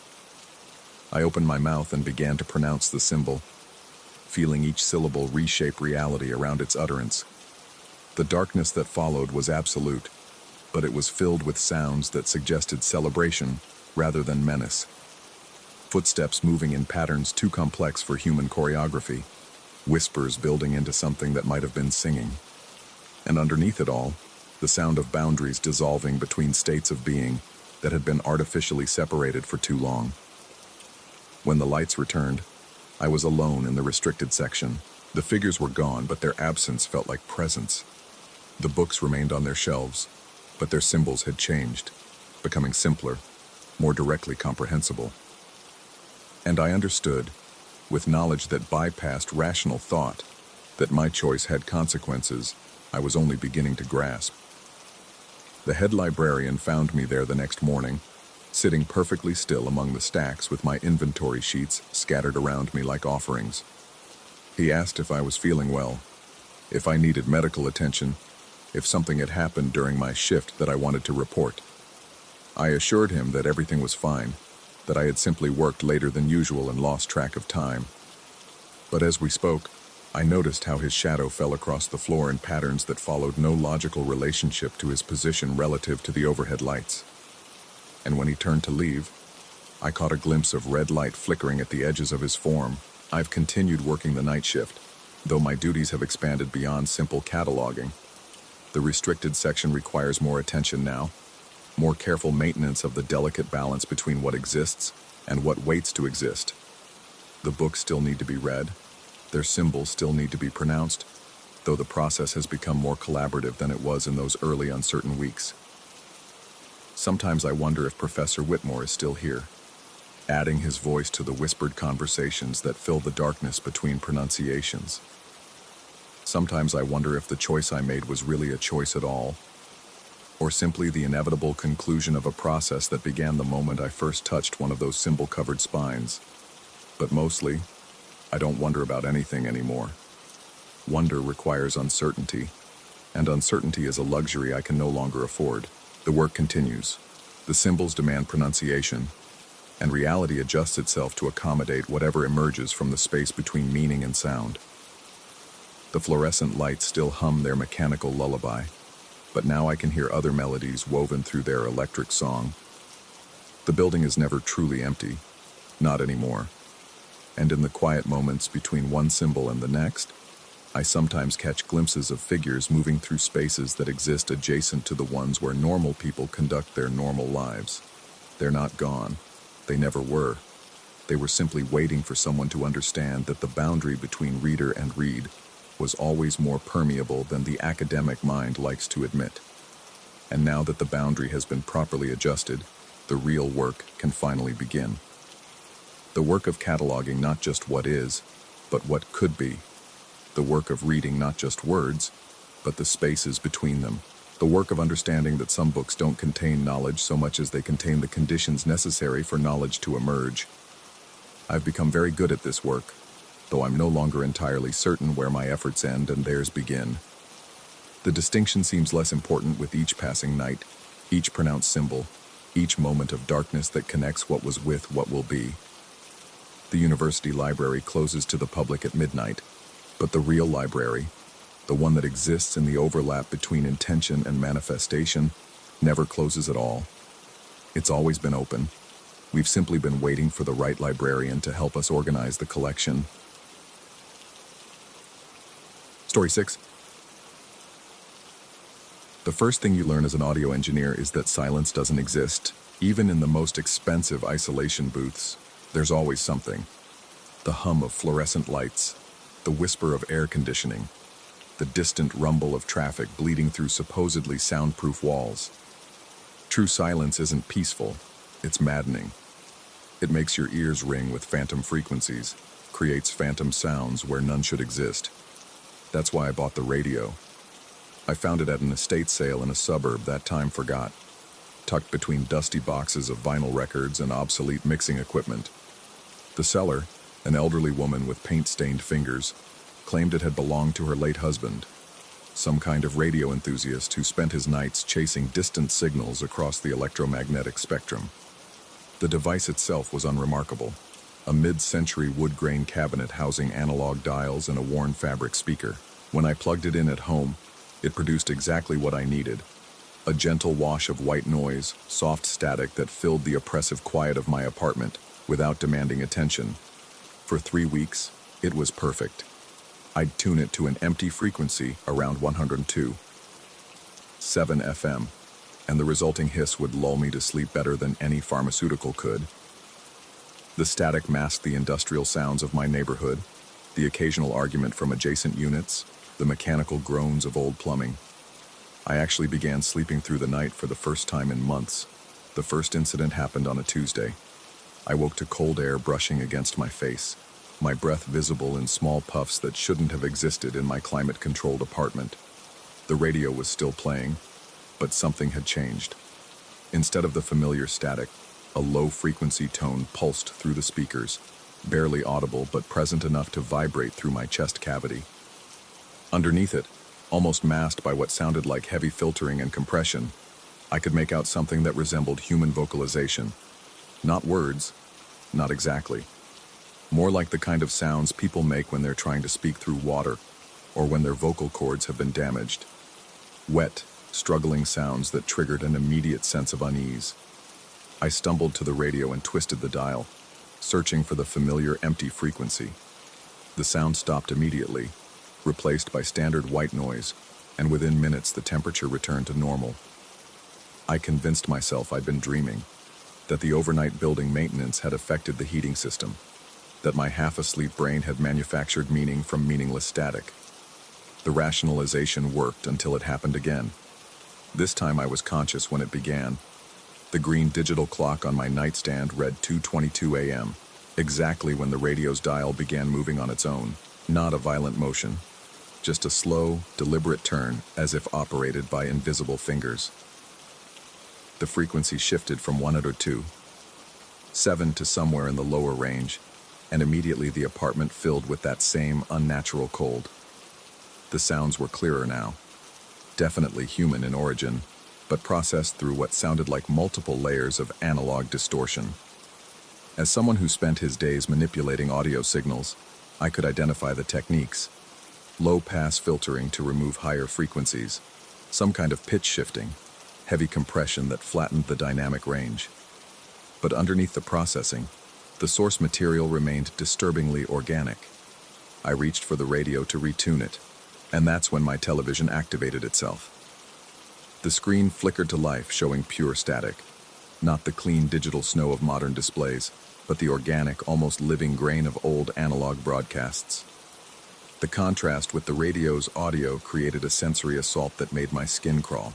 Both devices seemed to be synchronized, feeding off each other in a feedback loop that filled the room with chaotic electromagnetic noise. In my home studio, the power amplifier began overheating. I could hear the cooling fans spinning up to maximum speed, a high-pitched whine that cut through the other sounds like a dental drill. The LED indicators on my mixing board flickered in patterns that didn't correspond to any input signals. Every piece of equipment in the apartment was responding to something I couldn't identify. I pulled the radio's power cord from the wall, and everything stopped instantly.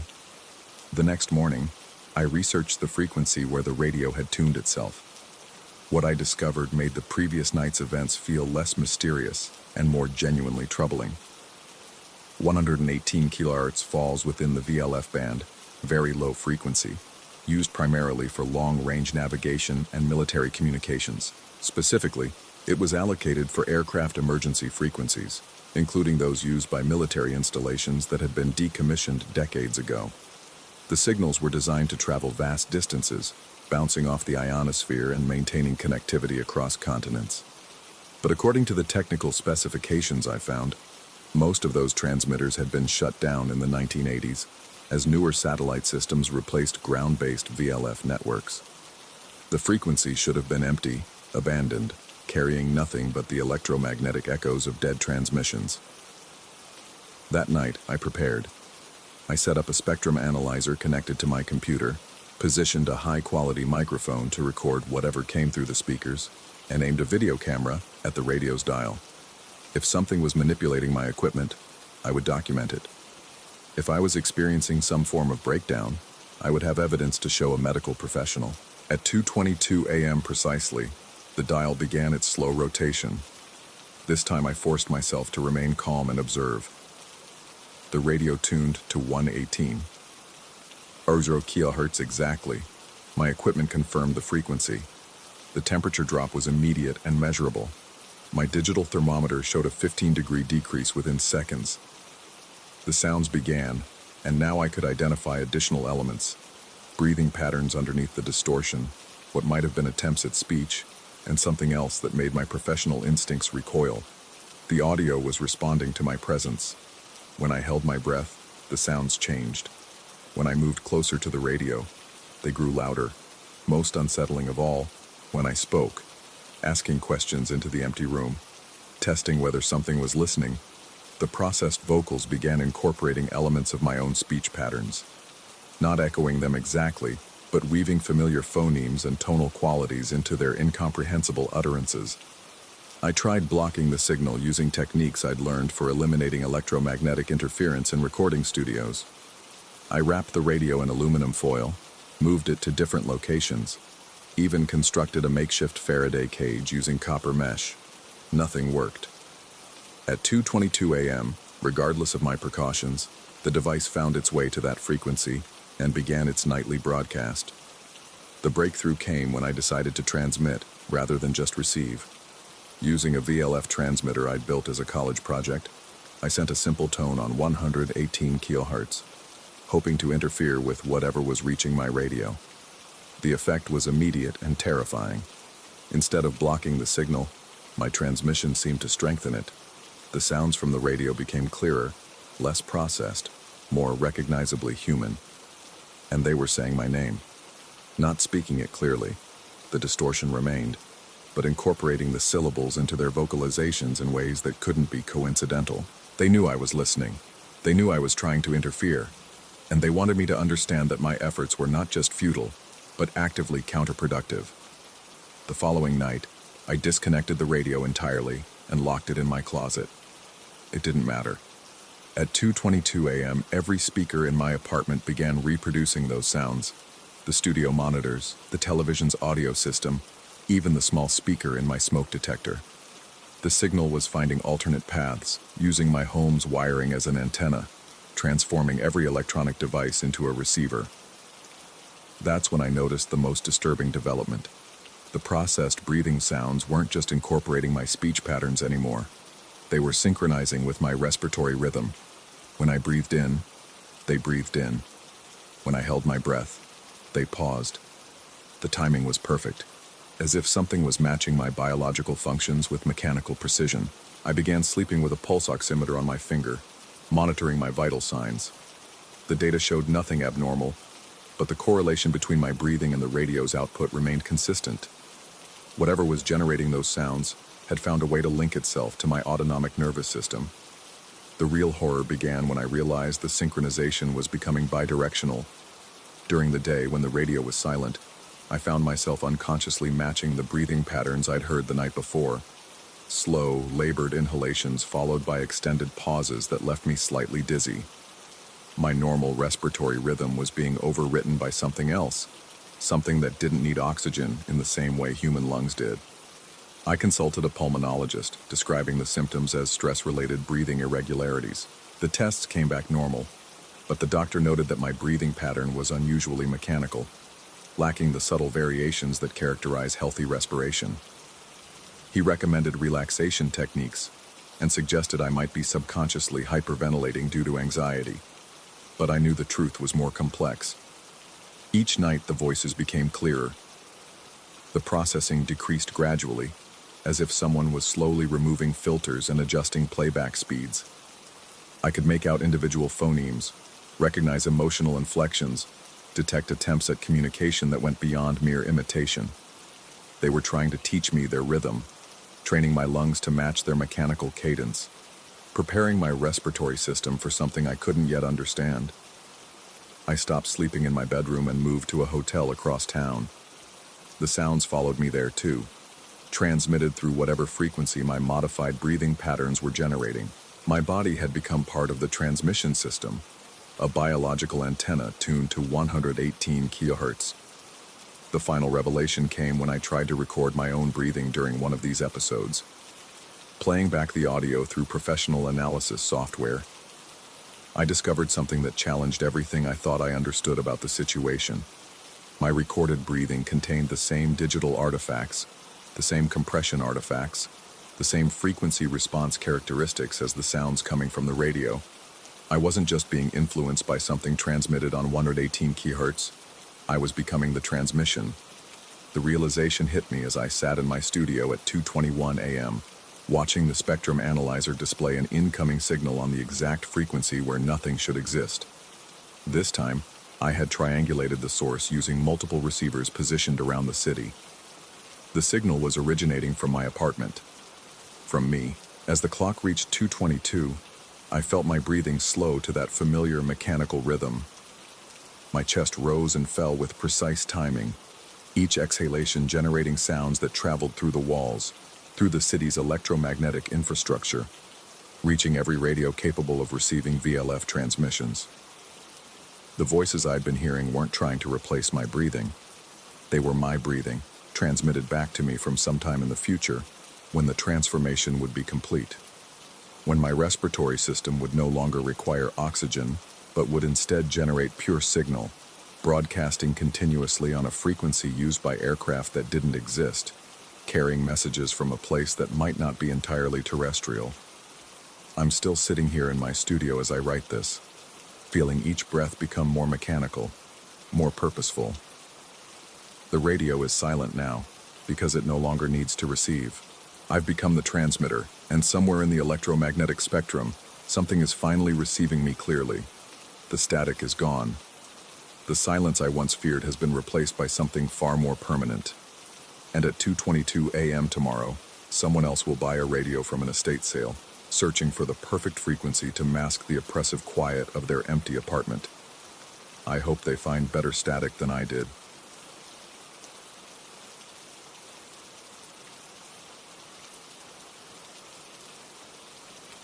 Story 7.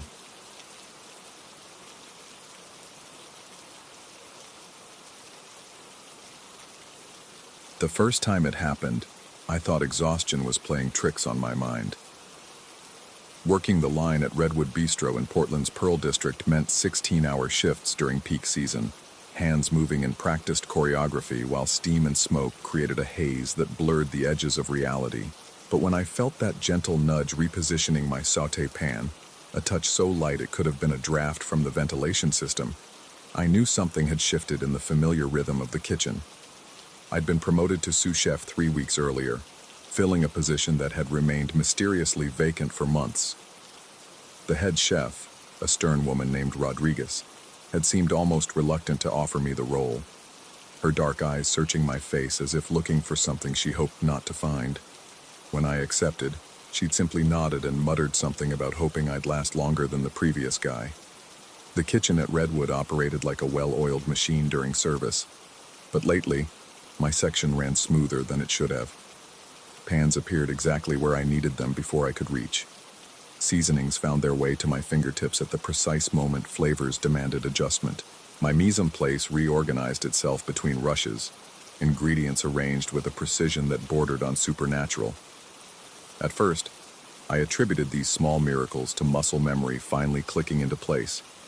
Every cook knows that sweet spot where instinct takes over, where hands move independently of conscious thought. But as the nights wore on, the sensations grew more pronounced. I'd feel phantom fingers guiding my knife work, gentle pressure on my wrists correcting technique I'd spent years perfecting. Sometimes, out of my peripheral vision, I'd catch glimpses of movement, shadows that seemed too deliberate, too purposeful to be tricks of the overhead heat lamps. The other cooks started to notice. During particularly brutal rushes, when orders backed up and tempers flared, my station remained an island of calm efficiency. While they scrambled and cursed, dropping utensils and burning sauces, my plates went out perfectly timed, garnished with an artistry that surprised even me. The front-of-house staff began requesting tables in my section specifically, knowing their orders would emerge flawless from the pass. "You're making the rest of us look bad," Tomas, the grill cook, joked one evening as we broke down our stations. But his smile didn't quite reach his eyes, and I caught him watching me with a mixture of curiosity and something that might have been concern. Rodriguez noticed too. She'd pause behind my station during service, her presence creating a pocket of tension that seemed to disrupt whatever invisible assistance I'd been receiving. During those moments, my hands would feel clumsy again, my timing slightly off. As soon as she moved away, the ethereal guidance would return, subtle but undeniable. The first callo appeared on a Tuesday night in early October. I discovered it while washing my hands after service. A small, hardened patch of skin at the base of my right palm, exactly where the handle of a heavy sauté pan would rest during extended use. The strange thing was, I'd been working primarily garde-manger that evening, focusing on cold preparations that required minimal pan work. I studied the callus under the harsh fluorescent lights of the prep room, running my thumb across its rough surface. It felt ancient, weathered by years of repetitive motion. By the following week, matching calluses had appeared on both hands. My fingertips developed the telltale splits that came from constant knife work, though my actual knife time hadn't increased. More disturbing were the faint burn marks that materialized on my forearms. Small, precise scars that looked like the result of countless encounters with oven racks and sheet pans. I had no memory of acquiring any of these marks. Sleep became elusive. I'd lie in my studio apartment, hands throbbing with a phantom pain that seemed to emanate from muscles I wasn't sure I possessed. Sometimes I'd wake to find my fingers cramped into positions as if gripping invisible utensils, my palms indented with patterns that matched the handles of the tools I used during service. The breakthrough came during a late-night inventory session. I'd volunteered to stay after closing, partly to earn overtime, but mostly to enjoy the kitchen's rare quiet. The space felt different without the chaos of service. Larger somehow, but also more intimate. Shadows gathered in corners that seemed too deep for the available light sources. While counting stock in the dry storage room, I stumbled across a box of personnel files that had been shoved behind cases of canned tomatoes. Curiosity got the better of professional discretion, and I found myself rifling through employment records that probably should have been secured in Rodriguez's office. Most of the files contained standard information, hire dates, performance reviews, termination paperwork, but one folder felt heavier than the others, its manila surface worn soft from handling. The name on the tab read, Kellerman, D., in faded blue ink. The photographed paper clipped to the first page showed a man who could have been my twin from another era. Same dark hair, same lean build, even the same slightly crooked nose that I'd broken in high school. But his eyes held a weariness that went deeper than mere fatigue, a hollowed-out quality that spoke of something essential being slowly drained away. According to the records, Kellerman had worked the exact station I now occupied. His employment spanned 3 years, during which his performance reviews told a peculiar story. The earliest evaluations praised his natural talent and intuitive understanding of the kitchen's rhythm. But as months passed, the tone grew increasingly concerned. Supervisors noted his declining physical condition, weight loss, trembling hands, a glassy-eyed exhaustion that wouldn't lift despite scheduled time off. The final entry was a medical leave form, signed by Rodriguez, but never processed. Someone had written, collapsed during service, removed by ambulance, in red ink across the bottom. The date was 6 months before my hiring. I photocopied the file with shaking hands, my mind racing to connect dots that formed a pattern too disturbing to fully accept.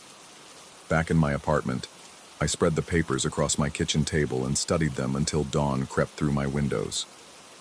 The more I read, the more certain I became that Kellerman and I shared more than physical resemblance.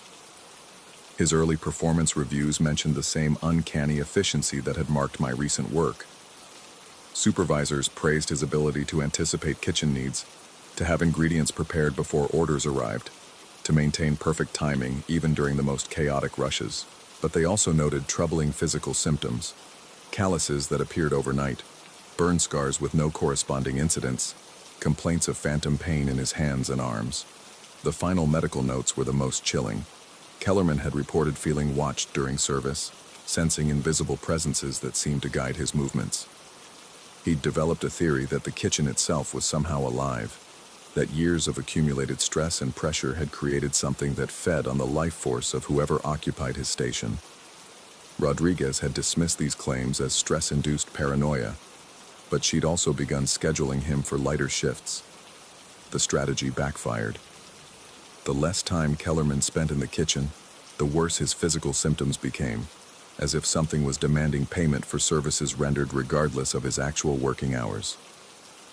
I spent the weekend avoiding Redwood, calling in sick and hiding in my apartment like a child afraid of the dark. But Monday evening found me back in the kitchen, drawn by something stronger than rational fear. The moment I tied my apron and approached my station, the familiar sensation of invisible assistance returned. Pans shifted into perfect position. Seasonings appeared at my fingertips. My knife work became poetry in motion, but the price was becoming clear. Each night of supernatural aid left new marks on my body, deeper calluses, fresh burn scars, aches in muscles that felt ancient and overused. I was accumulating a lifetime of kitchenware in a matter of weeks, my body becoming a palimpsest inscribed with someone else's occupational hazards. The other cooks began to avoid me. Conversations died when I approached. Even Tomas, usually quick with jokes and easy camaraderie, would find excuses to work other stations when I was around. I caught them watching me with the same mixture of fascination and horror that I'd once reserved for car accidents on the highway. Rodriguez confronted me on a Thursday night after service, her expression grim. She'd noticed the changes, the way my hands had aged decades in mere weeks, the way I moved with an economy of motion that spoke of experience I shouldn't have possessed. "You need to see a doctor," she said, but her voice carried an undertone of resignation that suggested she knew no medical professional could address my condition. "Or you need to find another job." I tried to explain, but how could I articulate what I discovered without sounding completely unhinged? That I believed the ghost of my predecessor was somehow sharing my body, using my flesh to continue the work that had consumed his life. That each night of invisible assistance was payment in advance for years of accumulated wear? She listened with the patience of someone who'd heard similar stories before, her dark eyes reflecting a knowledge she'd apparently hoped to avoid passing along. When I finished, she simply nodded and unlocked her desk drawer, withdrawing a folder I recognized as personnel records. Kellerman wasn't the first, she said quietly, spreading photographs across her desk like tarot cards. This station has chewed through 6 cooks in the past decade. Each one started exactly like you. Sudden improvement in performance, uncanny efficiency, praise from the front of house. And each one eventually... She gestured at my hands, where fresh calluses had appeared overnight. The photographs showed men of different ages and backgrounds, but all bore the same haunted expression I'd seen in Kellerman's file photo. And all showed hands that looked decades older than their faces, gnarled, scarred, marked by injuries that had never quite healed. I keep hoping someone strong enough will break the cycle, Rodriguez continued, but it never works that way. The kitchen takes what it needs. I stared at the gallery of my predecessors, seeing my own future written in their deteriorating features. What happened to them? They left eventually, had to. Their bodies couldn't take any more. She gathered the photographs with practiced efficiency. Some moved away, some changed careers entirely. A few just disappeared. And Kellerman?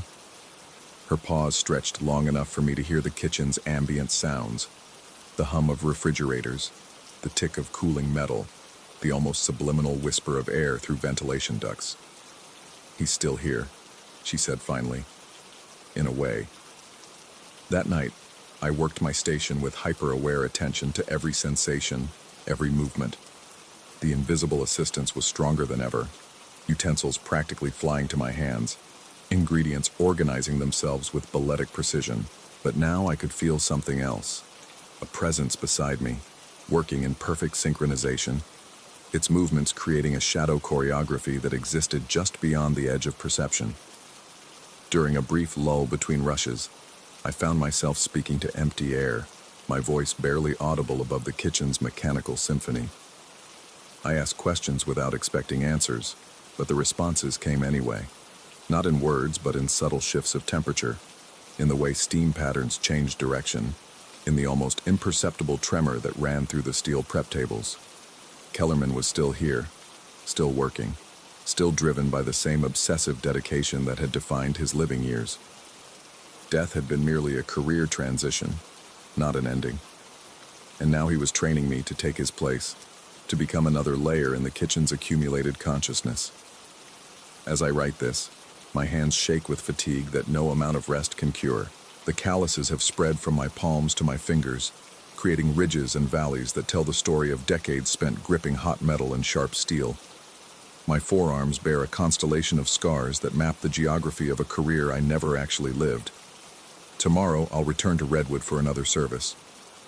The invisible assistance will guide my hands, ensure my success, make me indispensable to the restaurant's operation. And with each perfect plate that leaves my station, I'll pay the price in flesh and bone, my body becoming a repository for someone else's muscle memory. Rodriguez was right. The kitchen takes what it needs. But she was wrong about one thing. This isn't about breaking a cycle or finding someone strong enough to resist. It's about understanding that some forms of dedication transcend the boundaries between life and whatever comes after. Kellerman didn't disappear when his body gave out. He simply changed the nature of his employment. The question that keeps me awake at night isn't whether I'm going insane. It's whether sanity is a luxury I can afford to maintain while learning to cook with the accumulated skill of every chef who's ever worked this station. Whether consciousness is a burden or a privilege when your hands move with the muscle memory of the dead. I no longer know where Kellerman ends, and I begin. Perhaps that was always the point. The kitchen is calling, and I have reservations to fulfill. Story 8. Fluorescent lights in Willowbrook Extended Care hummed with that particular frequency that makes your teeth ache if you listen too long. I'd been listening for 3 years now, ever since I started working the evening shift as their lead physical therapist. The sound had become as familiar as my own breathing. a constant companion through the empty corridors where wheelchairs sat like silent sentinels, and the air always carried that distinctive blend of antiseptic and age. It was Mrs. Chen who first mentioned the storage room on the third floor.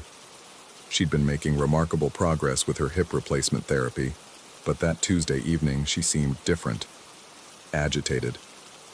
Her usually steady hands trembled as I guided her through her range of motion exercises. "There's something up there," she whispered, her eyes darting toward the ceiling. "In the old storage. The night staff, they hear things. Music. Old music." I'd dismissed it as the kind of restless imagination that often plagued residents during the long New England winters. Rhode Island's coastal winds had been particularly harsh that February, rattling windows and setting everyone's nerves on edge. But Mrs. Chen's words lingered, and when the head administrator asked me to catalog some items they'd discovered in the abandoned storage area, I found myself climbing those narrow stairs with an inexplicable sense of unease. The room hadn't been opened in decades. Dust motes danced in the weak afternoon light filtering through a grimy window, and the air tasted stale and forgotten.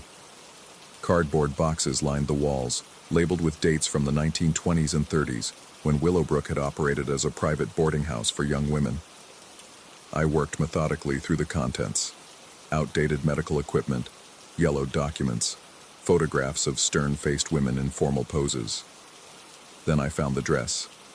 It lay folded at the bottom of a cedar chest, wrapped in tissue paper that crumbled at my touch.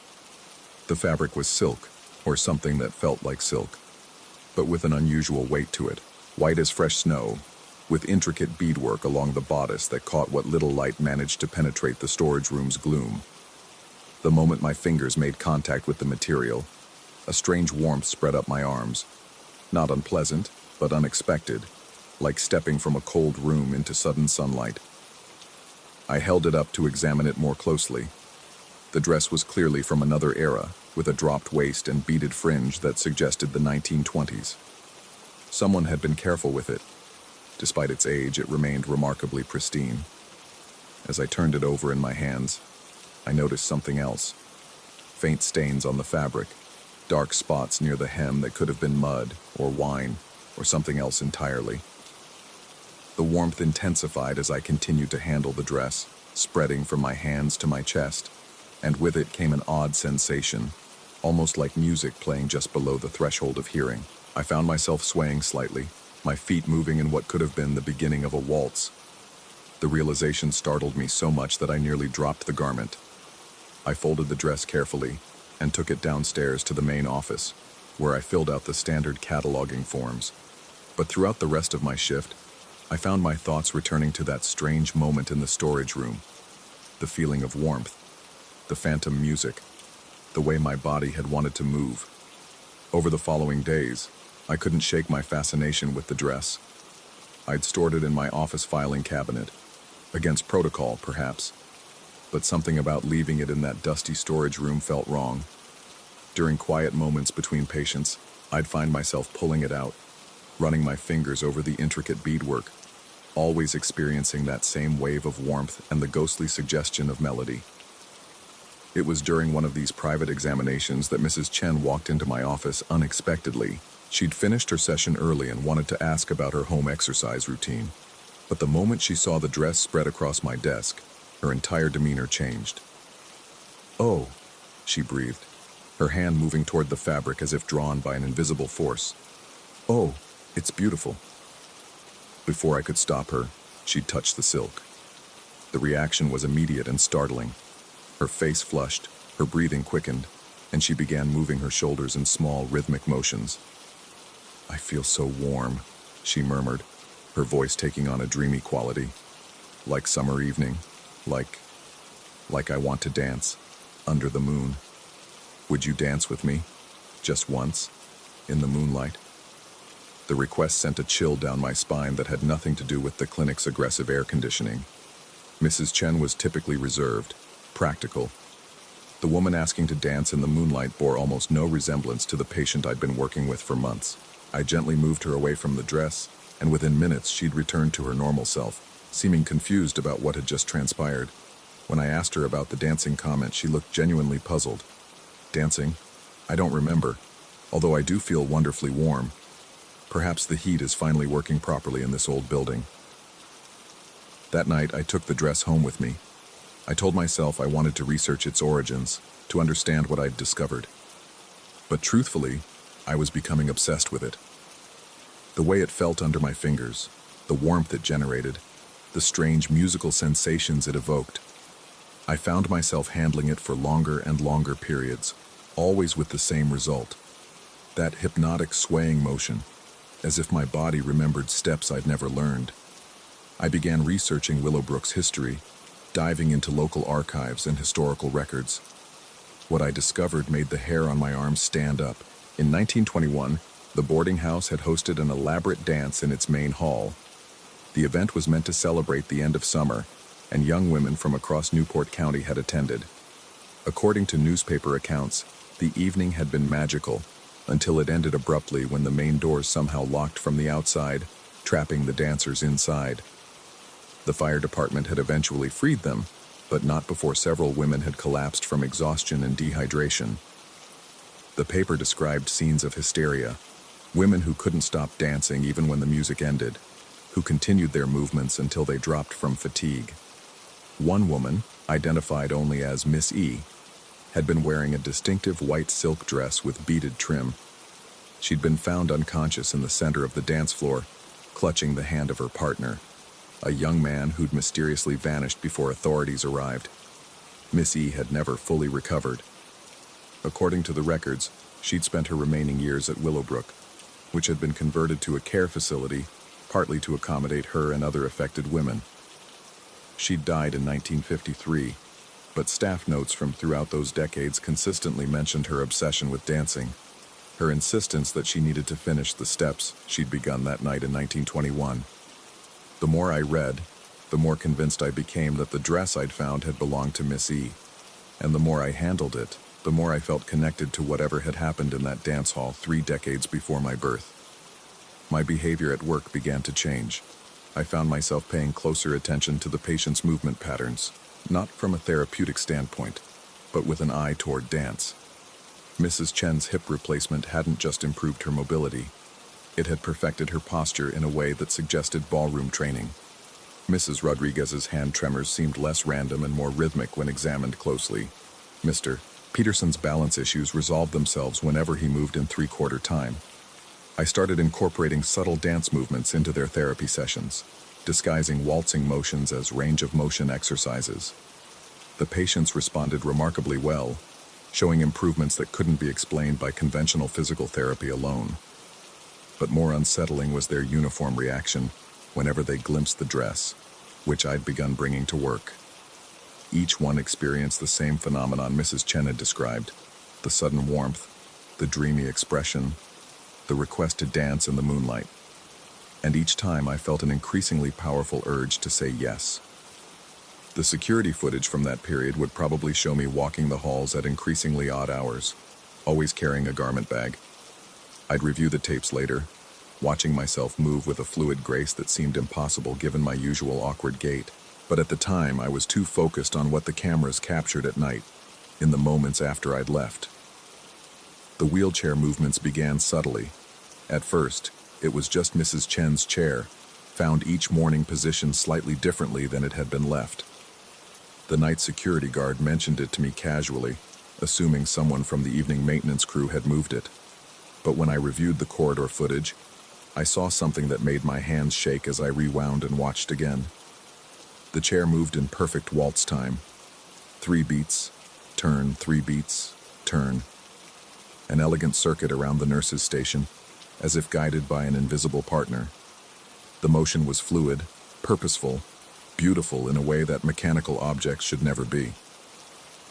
Within a week, 3 more wheelchairs had joined the nightly dance. I found myself staying later each evening, watching the live security feeds from my office. The chairs moved in formation, maintaining perfect spacing, never colliding despite their complex patterns. It was ballroom dancing performed by empty wheelchairs in a fluorescent-lit corridor, and it was the most hauntingly beautiful thing I'd ever witnessed. I started timing my evening rounds to coincide with the phenomenon, walking the halls with the dress draped over my arm. The wheelchairs seemed to respond to my presence, their movements becoming more elaborate, more expressive. I began to understand what they were asking for. They needed a partner, someone who could complete the choreography that had been interrupted decades earlier, someone who knew not just the steps of a waltz, but the precise movements required for physical rehabilitation, the careful balance between support and independence that defined my profession. I was the only one who understood both languages, the language of dance and the language of healing. The wheelchairs were dancing, yes, but they were also demonstrating therapeutic movement patterns with a precision that exceeded anything in my textbooks. Each turn, each pause, each graceful revolution contained elements of balance training, core strengthening, spatial awareness development. The dress grew warmer each night and my own movements became more fluid, more certain. I found myself anticipating the wheelchair's patterns, moving in harmony with their silent waltz. The corridor became our ballroom, the fluorescent lights our chandeliers, the eternal hum of the building's systems our orchestra. It was during the third week of these nightly dances that I noticed I wasn't alone in the hallway. Mrs. Chen stood in her doorway, her expression peaceful and alert. She was moving slightly, swaying to music only she could hear, and when she saw me, she smiled. "You're learning the steps," she said, her voice carrying clearly despite the distance between us. She's been waiting so long for someone who could learn all of them. I wanted to ask who she meant, but I already knew. Miss E, the woman in white who'd collapsed in 1921, who'd spent 32 years trying to complete a dance that had been interrupted by forces beyond her control.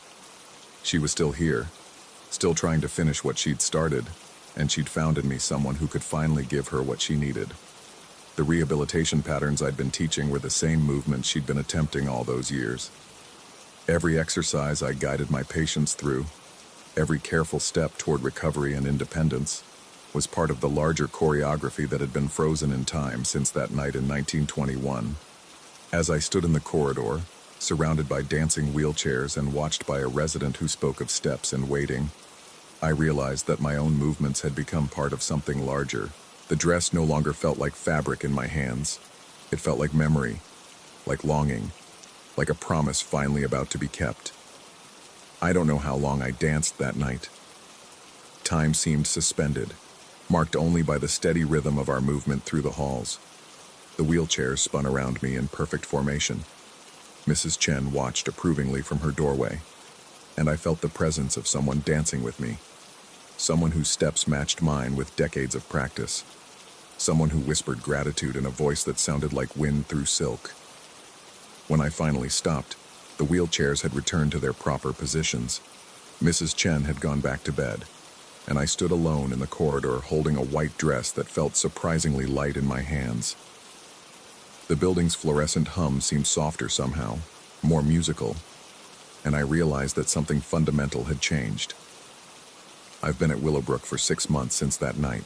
My patients continue to make remarkable progress, their movements becoming more graceful, more purposeful.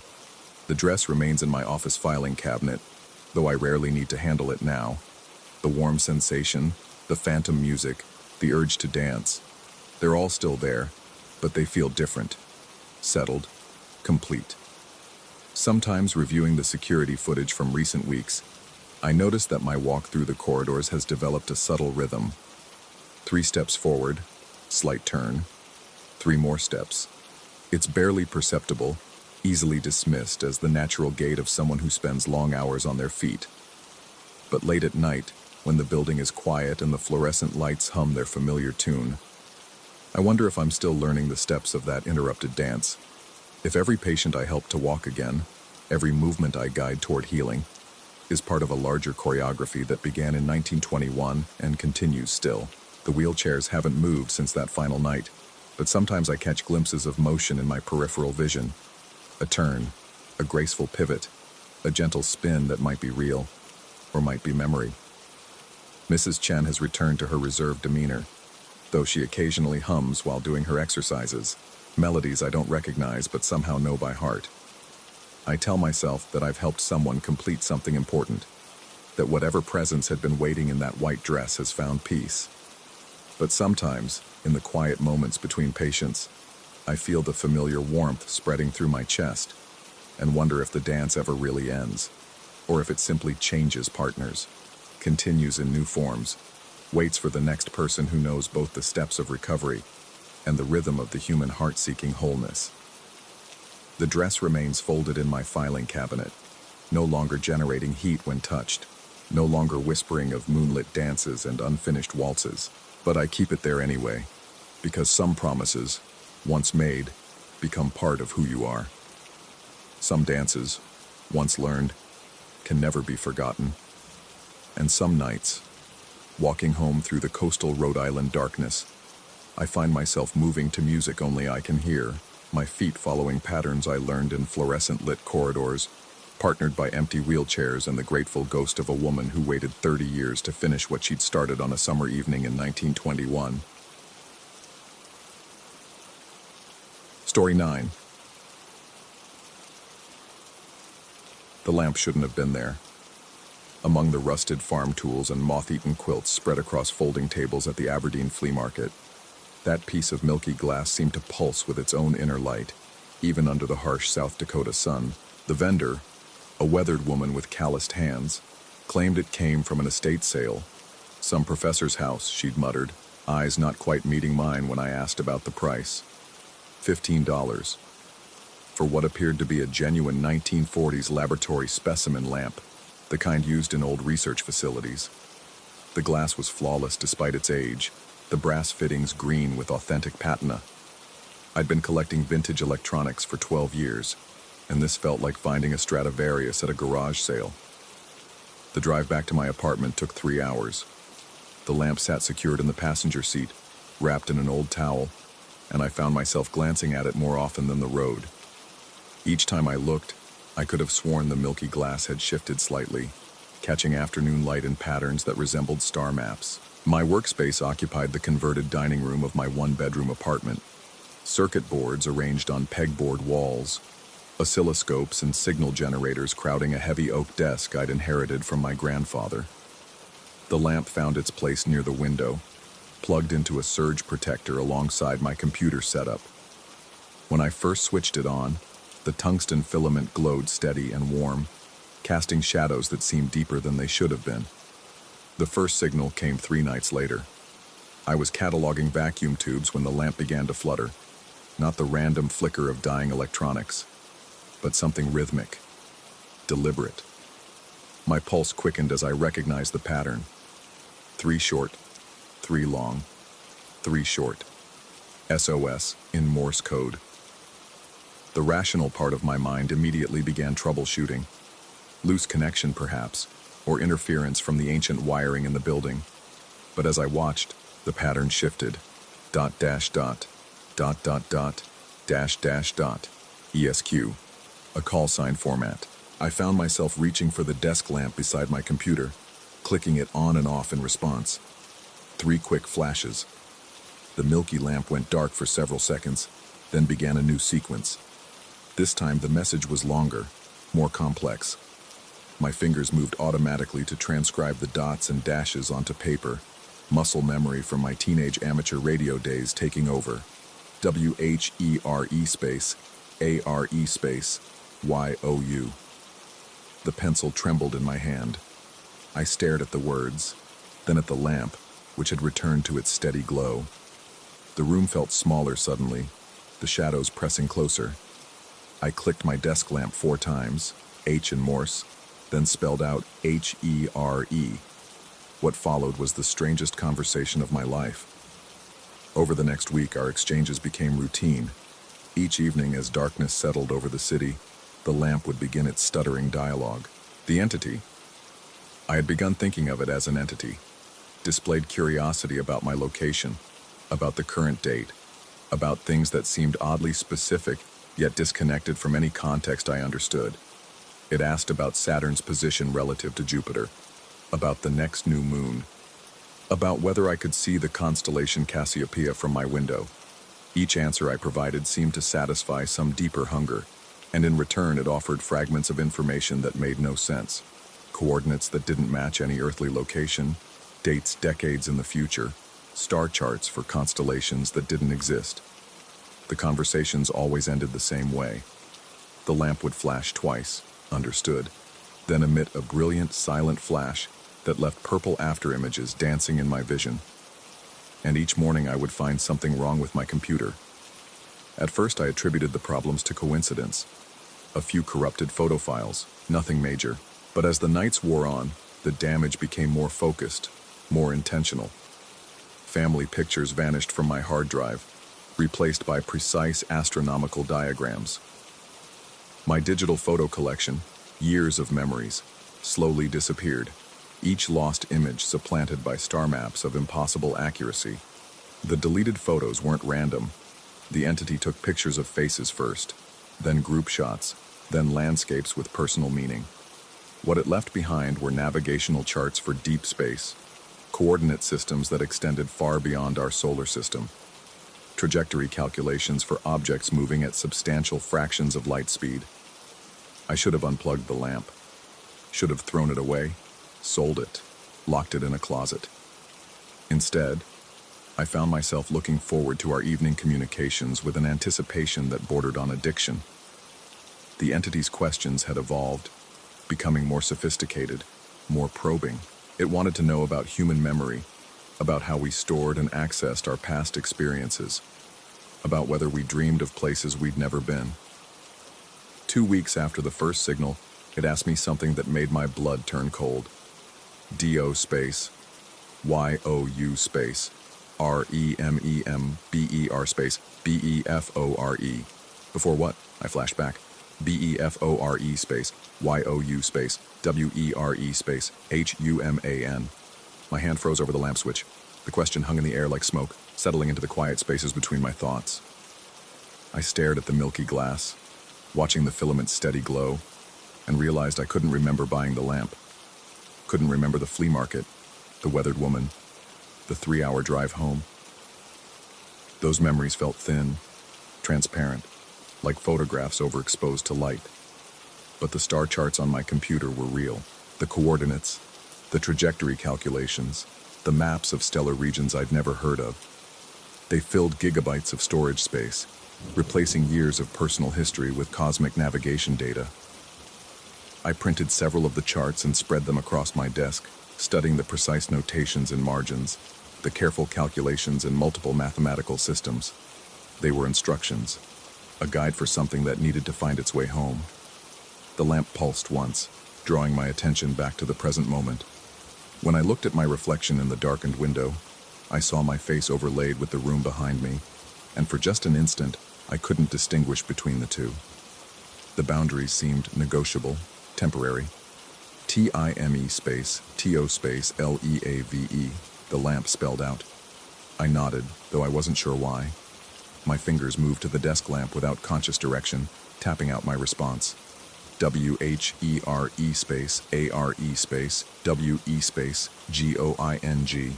The milky glass brightened, and suddenly the room filled with images, not seen with my eyes but impressed directly into my consciousness.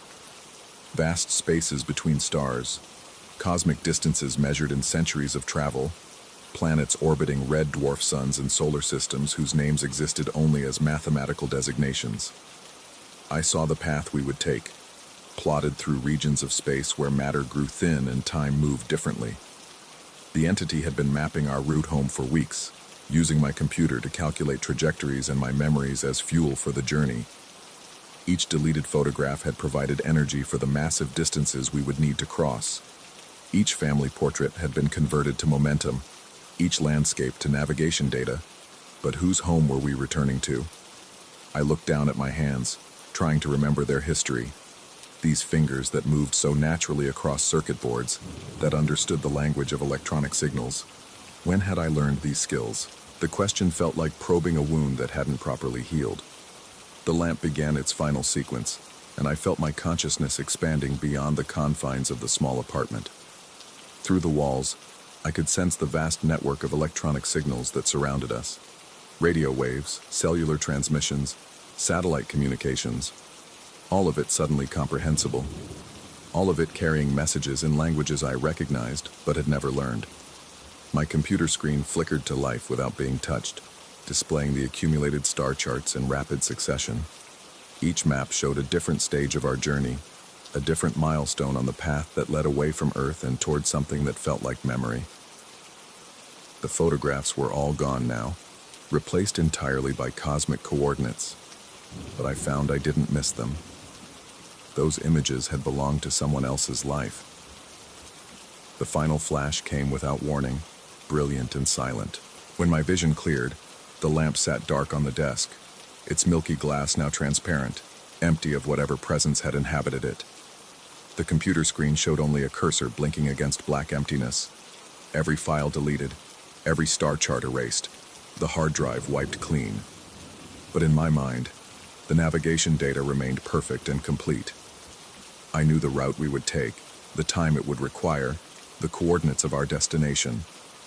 I could feel the vast distances calling, the pull of home across impossible spaces. I stood slowly, my movements feeling strange in the Earth's gravity. Through the window, the city lights stretched to the horizon, each one a signal in a communication network I was only beginning to understand. Above them, the stars waited with infinite patience, marking waypoints on a journey that had already begun.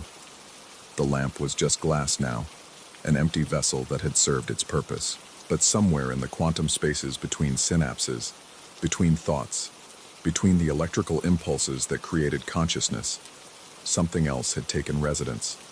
Something that remembered what I had been before this brief experience as human, before this temporary assignment on a small planet orbiting an ordinary star. I packed nothing. The body I wore would not survive the journey ahead, and the memories I carried from this place would soon fade like dreams at morning. But the navigation data would remain, precise and eternal, guiding me home across the dark spaces between worlds. As I walked toward the door, I could hear other signals beginning. Lamps and radios and computer screens throughout the city, all starting their own quiet conversations with inhabitants who had forgotten they were visitors here. The network was larger than I had imagined, and we were all receiving the same message now. Time to leave. Time to remember. Time to navigate the long route home. Behind me, the empty apartment held only the fading echoes of a life that had never quite been real.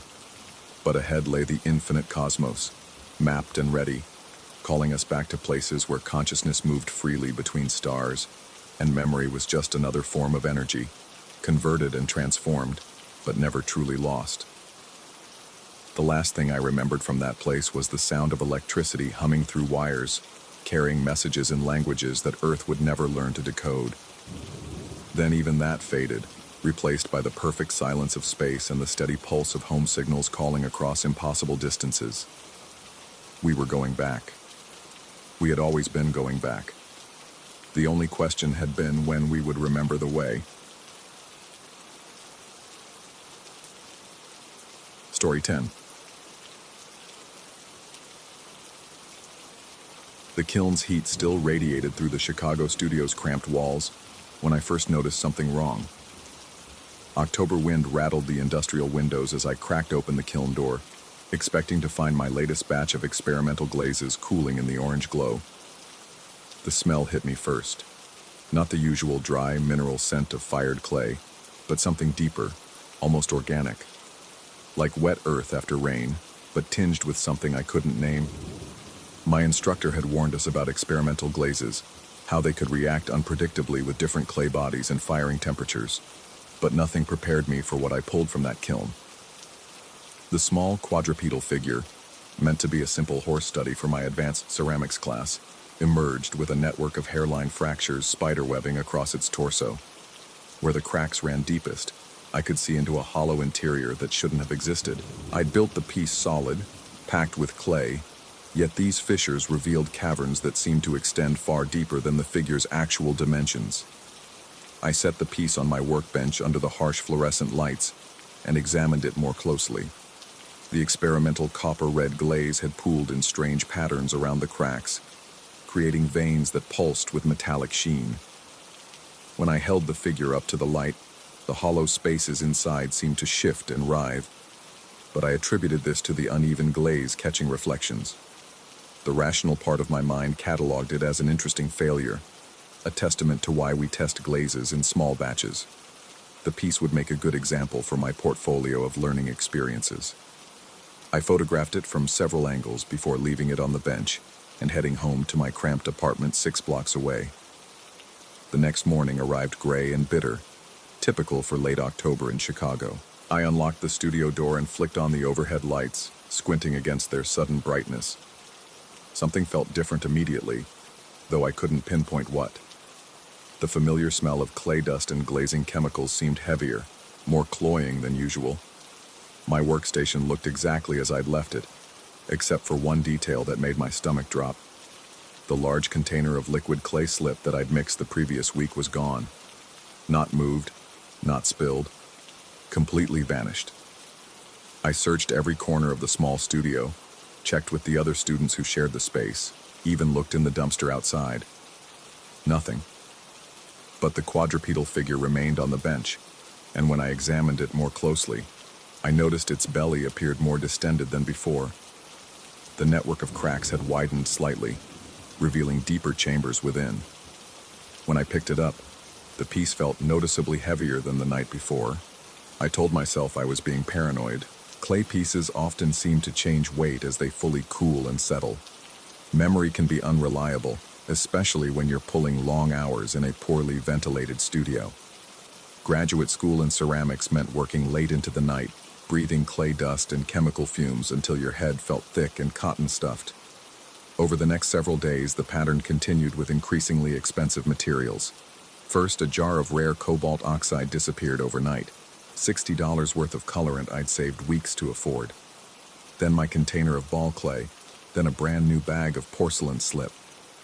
Each morning I'd arrive to find the studio apparently undisturbed except for one crucial absence, and the figure growing larger, heavier, more distended. By the third week, the piece had nearly doubled in size. Its belly dragged against the workbench surface, and I had to reinforce the shelf with wooden supports to prevent it from sagging. The original fractures had widened into gaps large enough to insert my finger, revealing an interior structure that defied logic.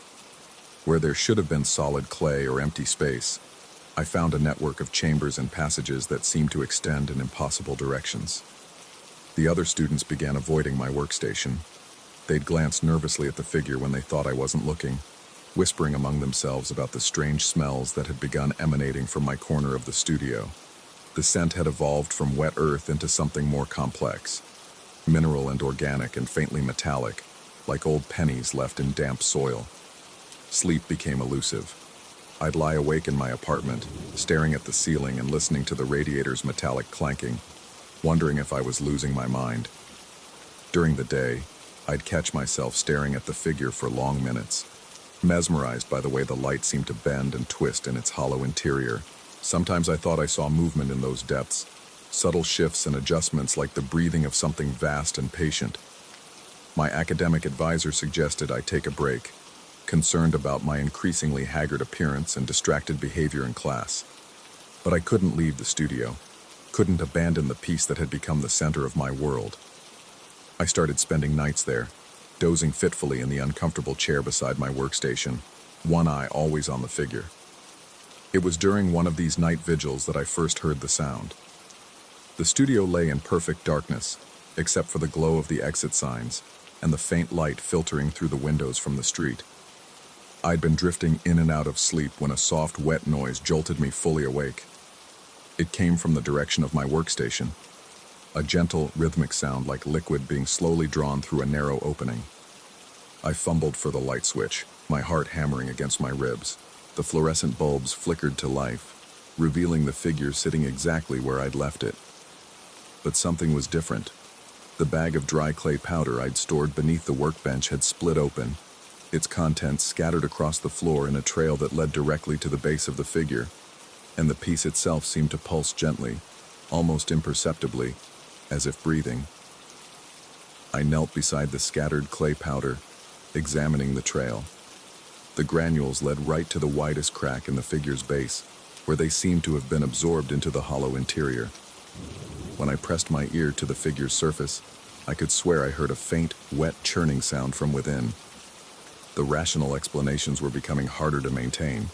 Settling clay doesn't make noise. Ceramic pieces don't absorb dry materials through cracks, and they certainly don't grow larger without additional clay being added. But the alternative, that this fired ceramic piece had somehow become alive, consuming materials to fuel its growth, seemed equally impossible. I began documenting everything obsessively, photographing the figure from every angle each morning, measuring its dimensions, weighing it when I could manage to lift it. The data painted an undeniable picture. The piece was not only growing but accelerating its growth. What had started as subtle overnight changes became dramatic transformations. The figure was now the size of a small dog, its belly so distended it nearly touched the floor. The studio management received complaints about the smell emanating from my workstation. They threatened to revoke my access if I couldn't control whatever chemical reaction was causing the problem. But how could I explain that the smell came from a ceramic piece that shouldn't be capable of producing any odor at all? Other materials began disappearing at an alarming rate, not just from my station now, but from the communal supplies. Bags of clay, containers of slip, even glazing chemicals vanished overnight. The other students grew hostile, convinced I was stealing their materials for some unknown purpose.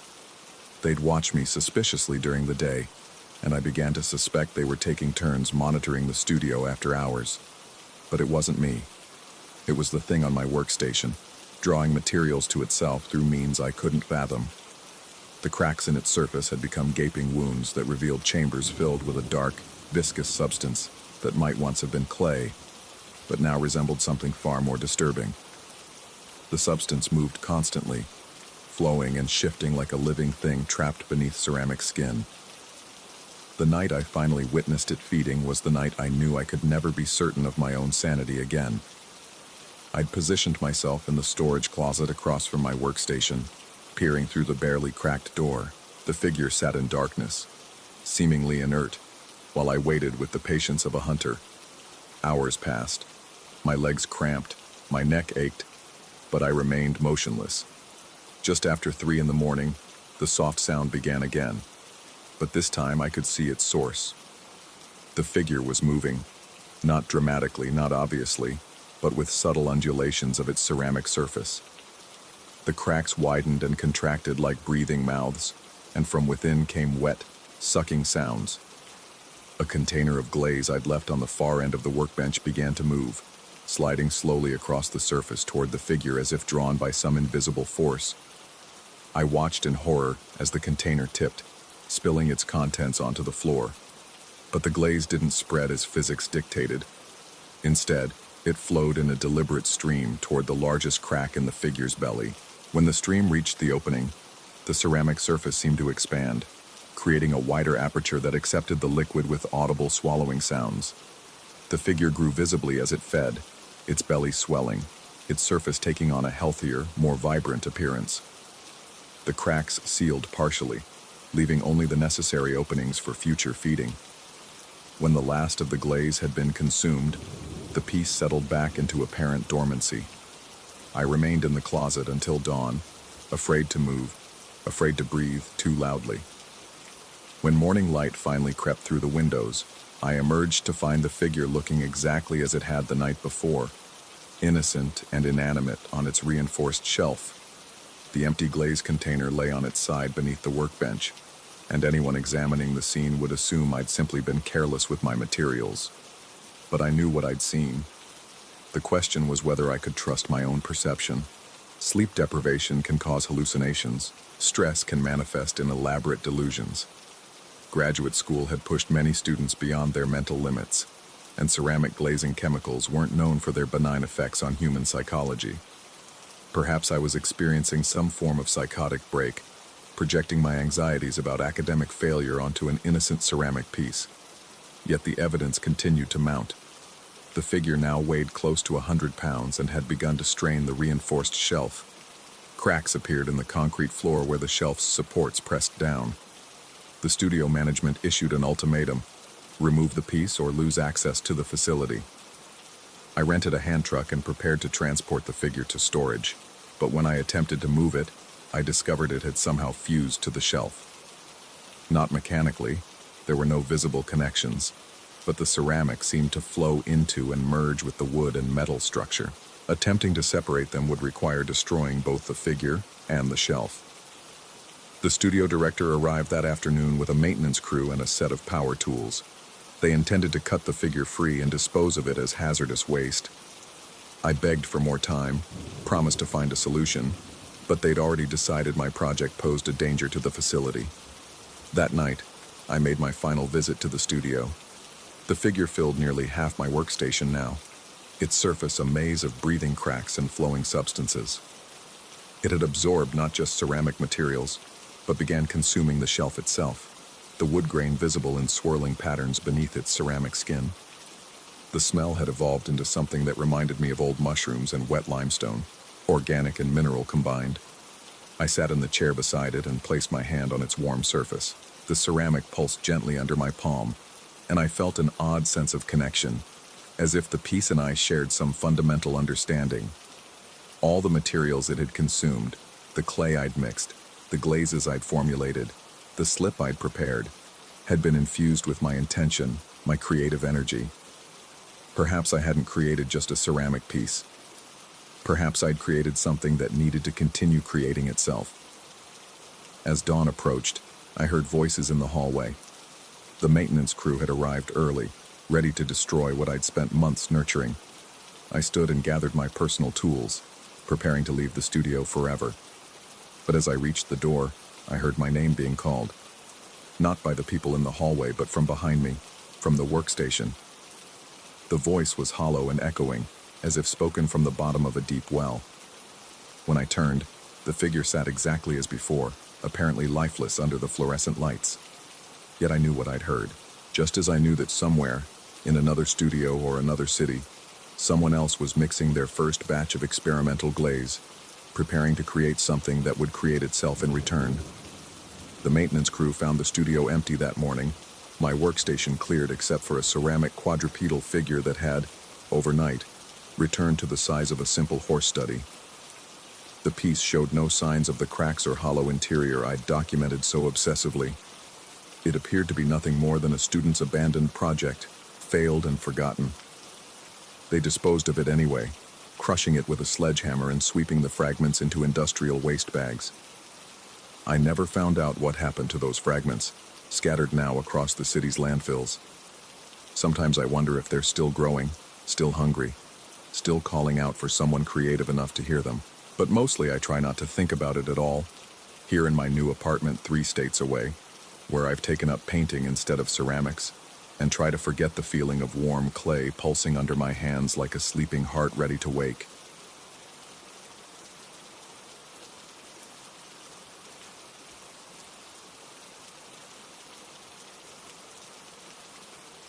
Story 11.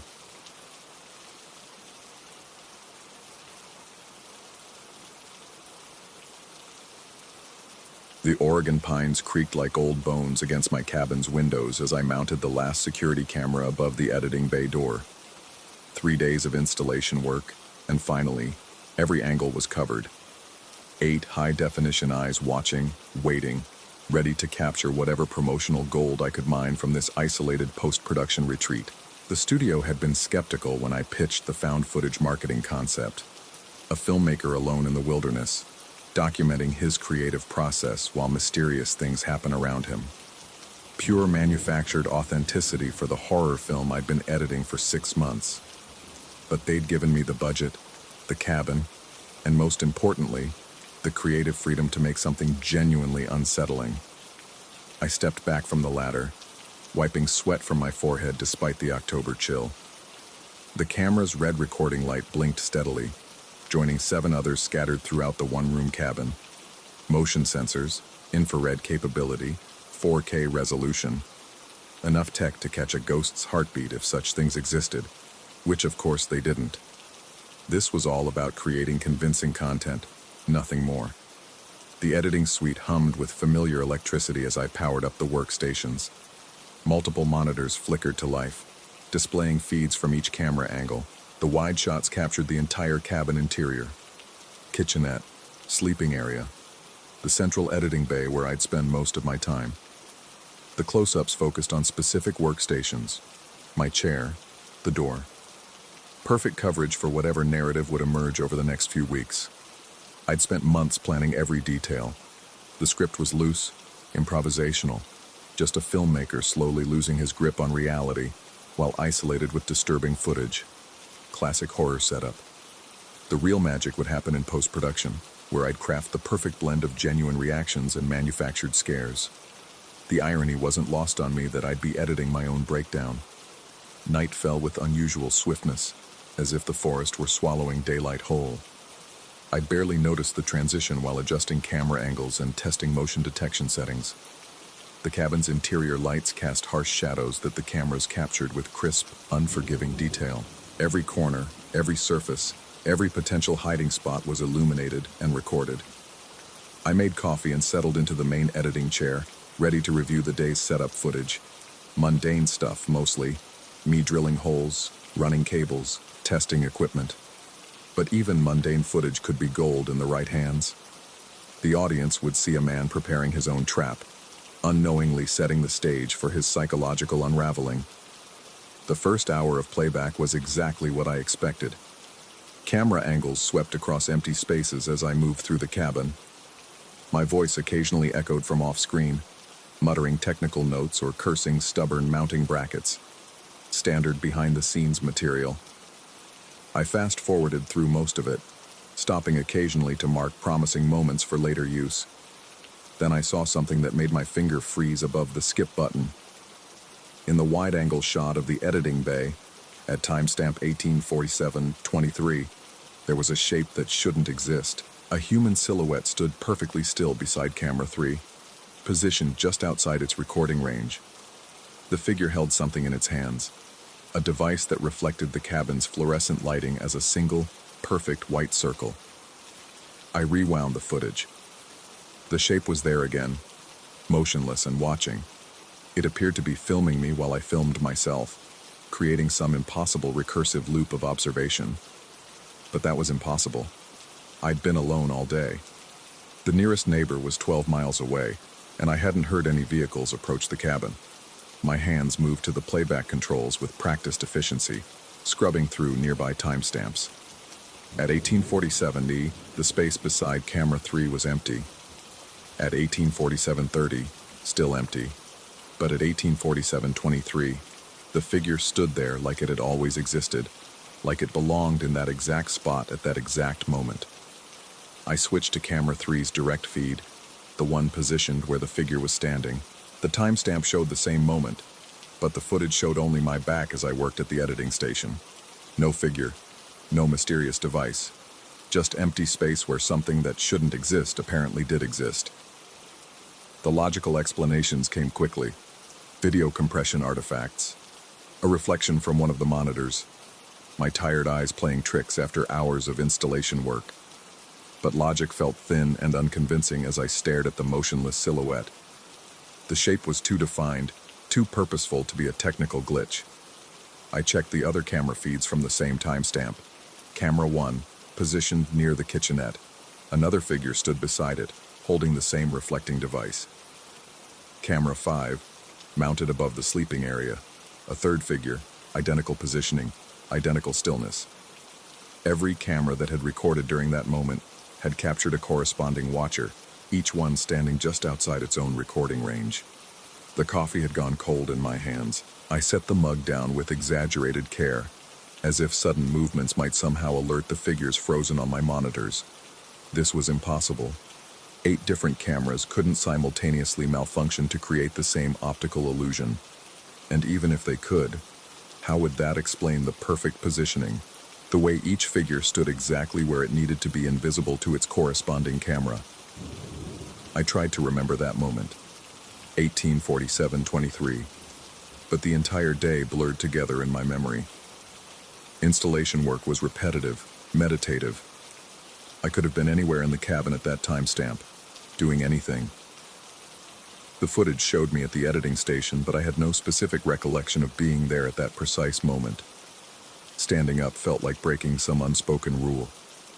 The editing chair creaked as I rose, and the sound seemed amplified in the cabin's stillness.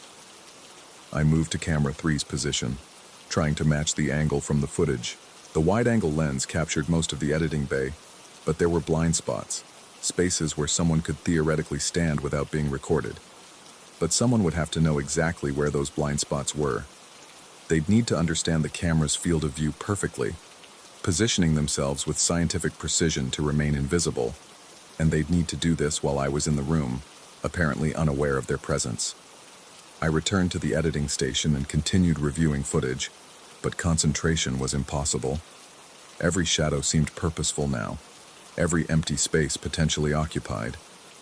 The figures in the recording remained motionless, watching me work while remaining forever unaware of their presence.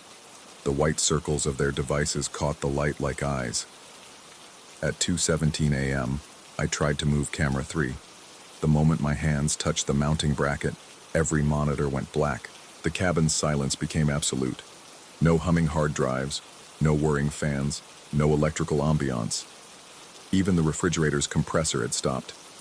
Then, as suddenly as they'd died, all the screens flickered back to life. The timestamp read 1:17 a.m. I was sitting in the editing chair again, staring at footage I'd already reviewed. The same mundane installation work, the same technical adjustments. But I had no memory of returning to the chair, no recollection of the past hour. According to the cameras, I'd never left my seat. My hands were shaking now, and the tremor was visible in the monitor that showed camera 4's feed. The wide-angle lens captured my entire workstation, including my current state of barely controlled panic. But when I scrubbed backward through the footage, looking for the moment I'd stood up to investigate camera 3, I found nothing. The timeline showed an unbroken sequence of me sitting, working, occasionally adjusting my position in the chair. There was no gap, no cut, no indication that anything had been removed. Yet an entire hour had vanished from my experience, edited out of reality with surgical precision. I tried again, this time approaching camera 1. The same result, immediate blackout, complete silence, then revival at an earlier timestamp. The footage showed me continuously sitting at the editing station, unaware that I'd ever moved. Whatever was watching me wasn't just observing, it was editing, controlling the narrative of my own experience. This realization should have been terrifying, but instead it felt almost professional. Someone, or something, was manipulating the footage in real time, removing unwanted elements with the skill of a master editor. Every time I tried to disrupt the established narrative, the disruptive elements were simply cut out, leaving a clean, coherent timeline that supported the intended story. But whose story was it? The figures continued to appear in the footage, always at the same timestamp, always in the same positions. I began to think of them as my crew, invisible collaborators working to create the perfect found footage narrative. They knew their positions, understood their roles, maintained their discipline. The white circles of their devices never wavered, never moved, capturing everything with professional steadiness. I wondered if they could see me as I saw them, frozen in a single moment, endlessly repeated, trapped in their own recursive loop. Perhaps my attempts to move, to investigate, to break free from the editing station were equally visible to them, equally futile. We were all caught in the same footage now, all subject to the same invisible editor who kept the narrative clean and coherent. The sun should have risen by now, but the windows remained dark. The timestamp on my monitors showed various times, 2:17 a.m., 1:17 a.m. Sometimes other moments I couldn't remember reaching. Time had become unreliable, subject to editorial revision like everything else. The only constants were the figures beside each camera, watching with their perfect white circles, and my increasingly exhausted face reflected in the monitor showing camera 4's feed. I tried to remember when I'd last eaten, last slept, last stepped outside the cabin. The memories felt edited, fragmented, possibly fabricated entirely. Had I ever actually installed the cameras? Or was that just establishing footage? Had I driven here alone? Or were the figures already waiting, ready to begin their documentation? The promotional concept seemed increasingly naive now. I'd wanted to create convincing found footage, but I'd stumbled into something far more sophisticated. This wasn't manufactured authenticity, it was authentic mystery, Real questions about reality and perception and control. The studio would be thrilled if they ever saw the final cut. But would there be a final cut? Or would this footage loop forever, each iteration slightly different, endlessly refined by invisible editors who understood narrative better than any human filmmaker could? Perhaps I was already in the final cut, had always been in the final cut, repeating my discovery and confusion and growing paranoia for an audience I'd never see. The figures beside each camera remained motionless, professional, patient. They'd captured everything they needed, recorded every angle of my slow realization that I was no longer the director of this production. They were content to wait, to watch, to document whatever came next in this strange collaborative project where the subject and object of observation had become impossibly tangled. I looked into Camera 4's lens, knowing that somewhere beyond its recording range, another figure stood watching me watch myself. The white circle of its device reflected my own image back at me. Filmmaker, filming filmmaker in an endless recursive loop that no editor could ever truly resolve. The timestamp continued its irregular progression. 2:17 a.m., 1:17 a.m., sometimes moments that seemed to exist outside normal time entirely. But the figures never changed, never moved, never revealed whether this was the first loop or the 1000th. And I remained in my chair, watching the footage, trying to understand who was editing my life and why they'd chosen to leave me conscious of the process. Perhaps that was the point. The subject had to be aware of being edited to make the footage truly authentic, truly found. The monitors glowed steadily in the cabin's perpetual darkness, showing the same moments from different angles, maintaining perfect continuity despite the impossible circumstances. Professional work, I had to admit. Whoever was handling post-production clearly understood the medium better than I ever could. I just wished I knew whether I was the filmmaker or just another piece of footage, destined to loop forever in someone else's story.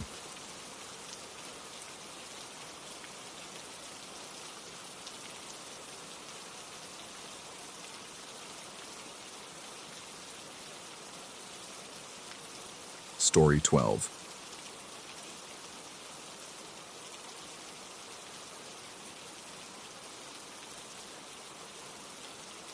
The needle hummed against skin like a mechanical prayer, and I'd lost count of how many times I'd offered up that particular hymn.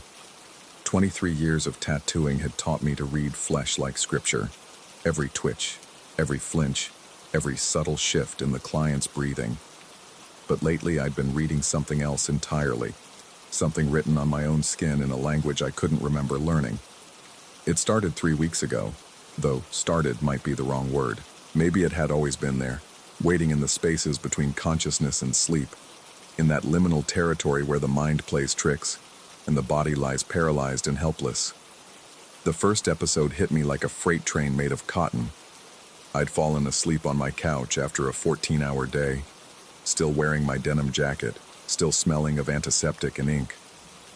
The familiar weight of exhaustion pulled me under, but instead of dreams, I found myself trapped in that awful middle ground, awake enough to sense my surroundings, paralyzed enough to do nothing about what I saw. The studio stretched before me in the half-light, but wrong somehow. The walls seemed to breathe, expanding and contracting with a rhythm that didn't match my own pulse. The flash sheets on the walls rippled like water, and the tattoo machines on my station gleamed with an oily, organic sheen. That's when I saw it. Gray. Not the gray of storm clouds or old concrete, but something deeper, more absolute. A figure no taller than a child, but moving with the deliberate precision of something far older. It approached my couch with steps that made no sound, yet I could feel each footfall vibrating through the floorboards and up into my immobilized bones. Its hands, if they were hands, reached for the zipper of my jacket. The metal pull tab caught what little light filtered through the studio windows, and I wanted to scream, wanted to thrash, wanted to do anything except lie there like a specimen pinned to a board. The zipper began to descend, tooth by tooth, with the slow inevitability of a falling guillotine.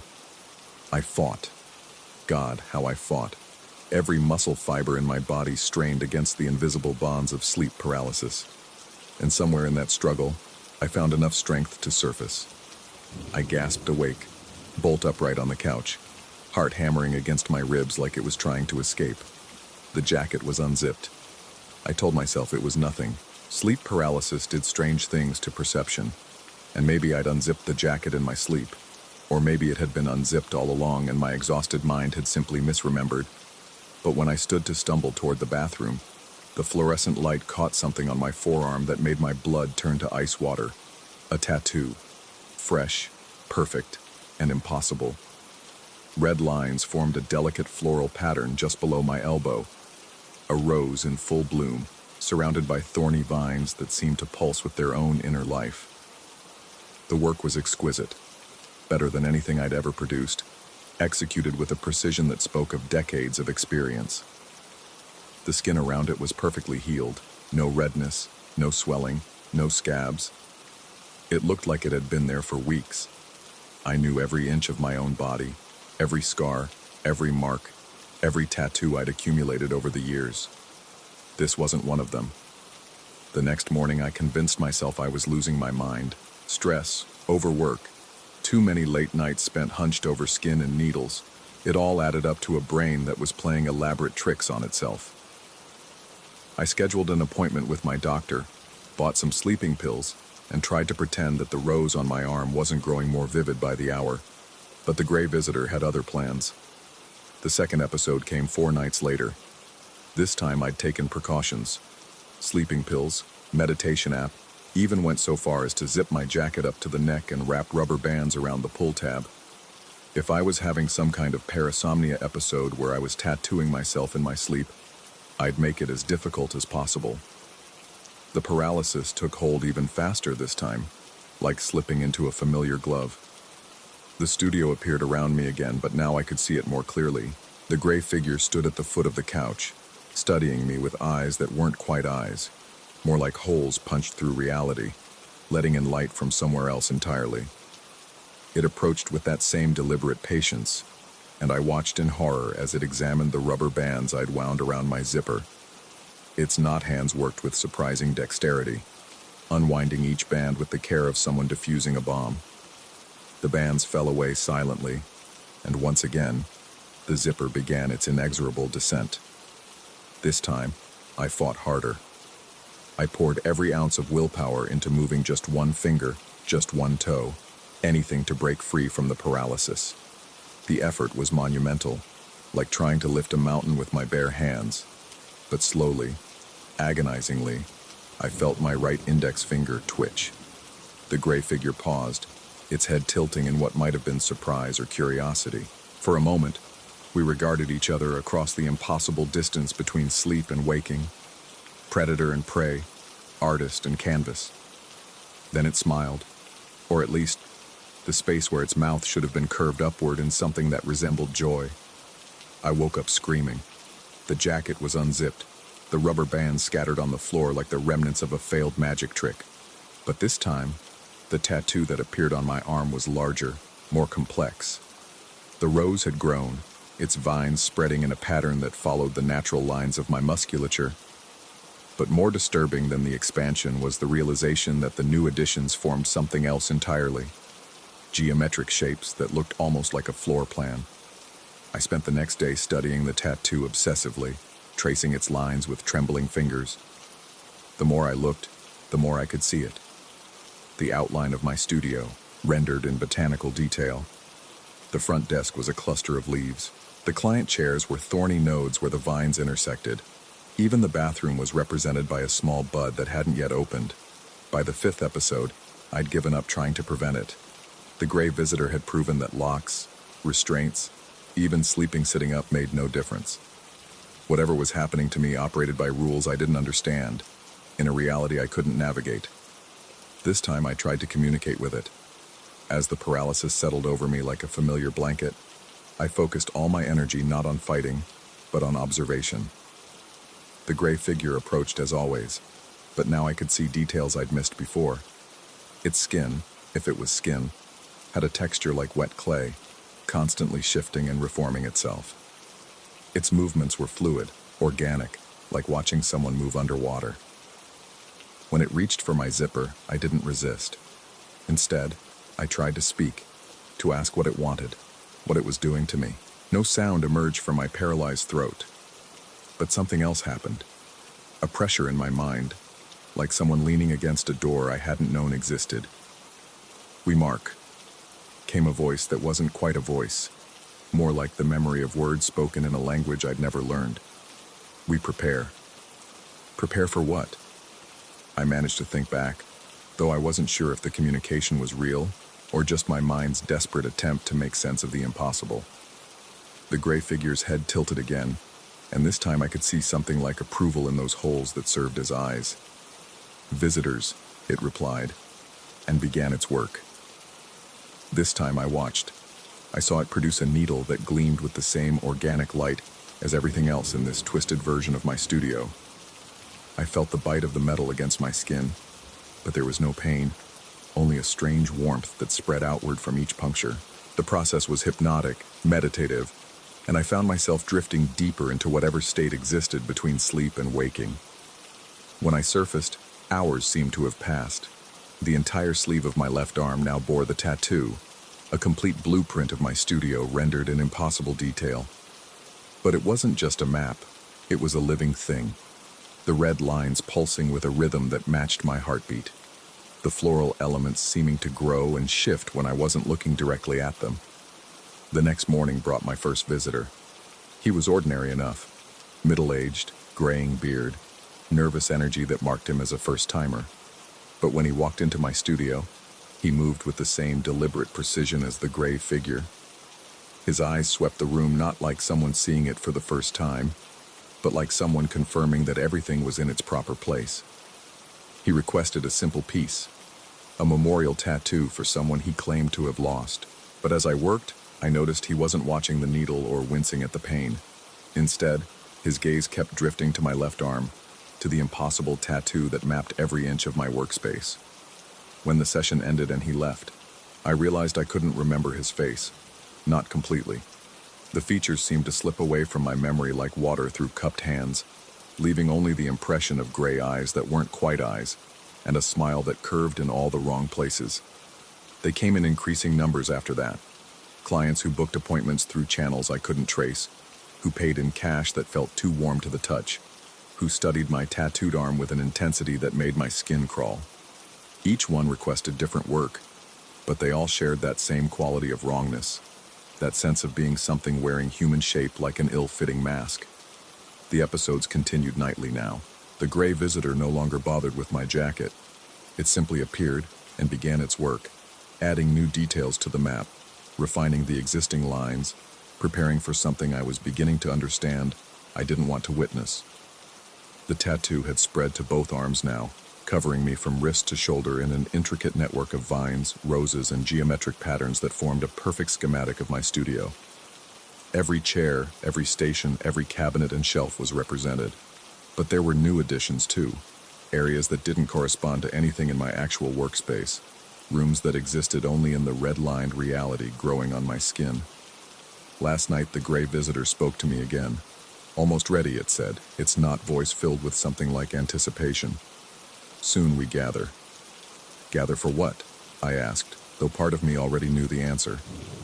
"To begin," it replied, and for the first time, I saw it smile with something approaching genuine warmth. "To make more maps, more guides, more places for visitors to find their way. I understand now what's happening to me, though I'm not sure understanding makes it any better. I'm not just being marked, I'm being prepared, transformed, made into something that can serve as a bridge between their world and ours. A living blueprint that will help others like them navigate our reality." The studio has become a way station, a place where things that shouldn't exist can put on human faces and practice being alive. And I'm the map they use to find their way, the guide that helps them understand how to move through our world without raising suspicion. Tonight, I can feel the pull stronger than ever, the weight of approaching sleep dragging me down toward another episode. The gray visitor will come, as it always does, and it will add more details to its masterpiece. Maybe tonight it will finish the work. Maybe tonight I'll finally see what lies in those rooms that exist only on my skin, in that impossible architecture of flesh and ink and otherworldly intention. But the truly horrifying part isn't what's being done to me. It's the realization that I'm starting to look forward to it. The touch of the needle has become a comfort, the presence of the gray visitor a familiar friend.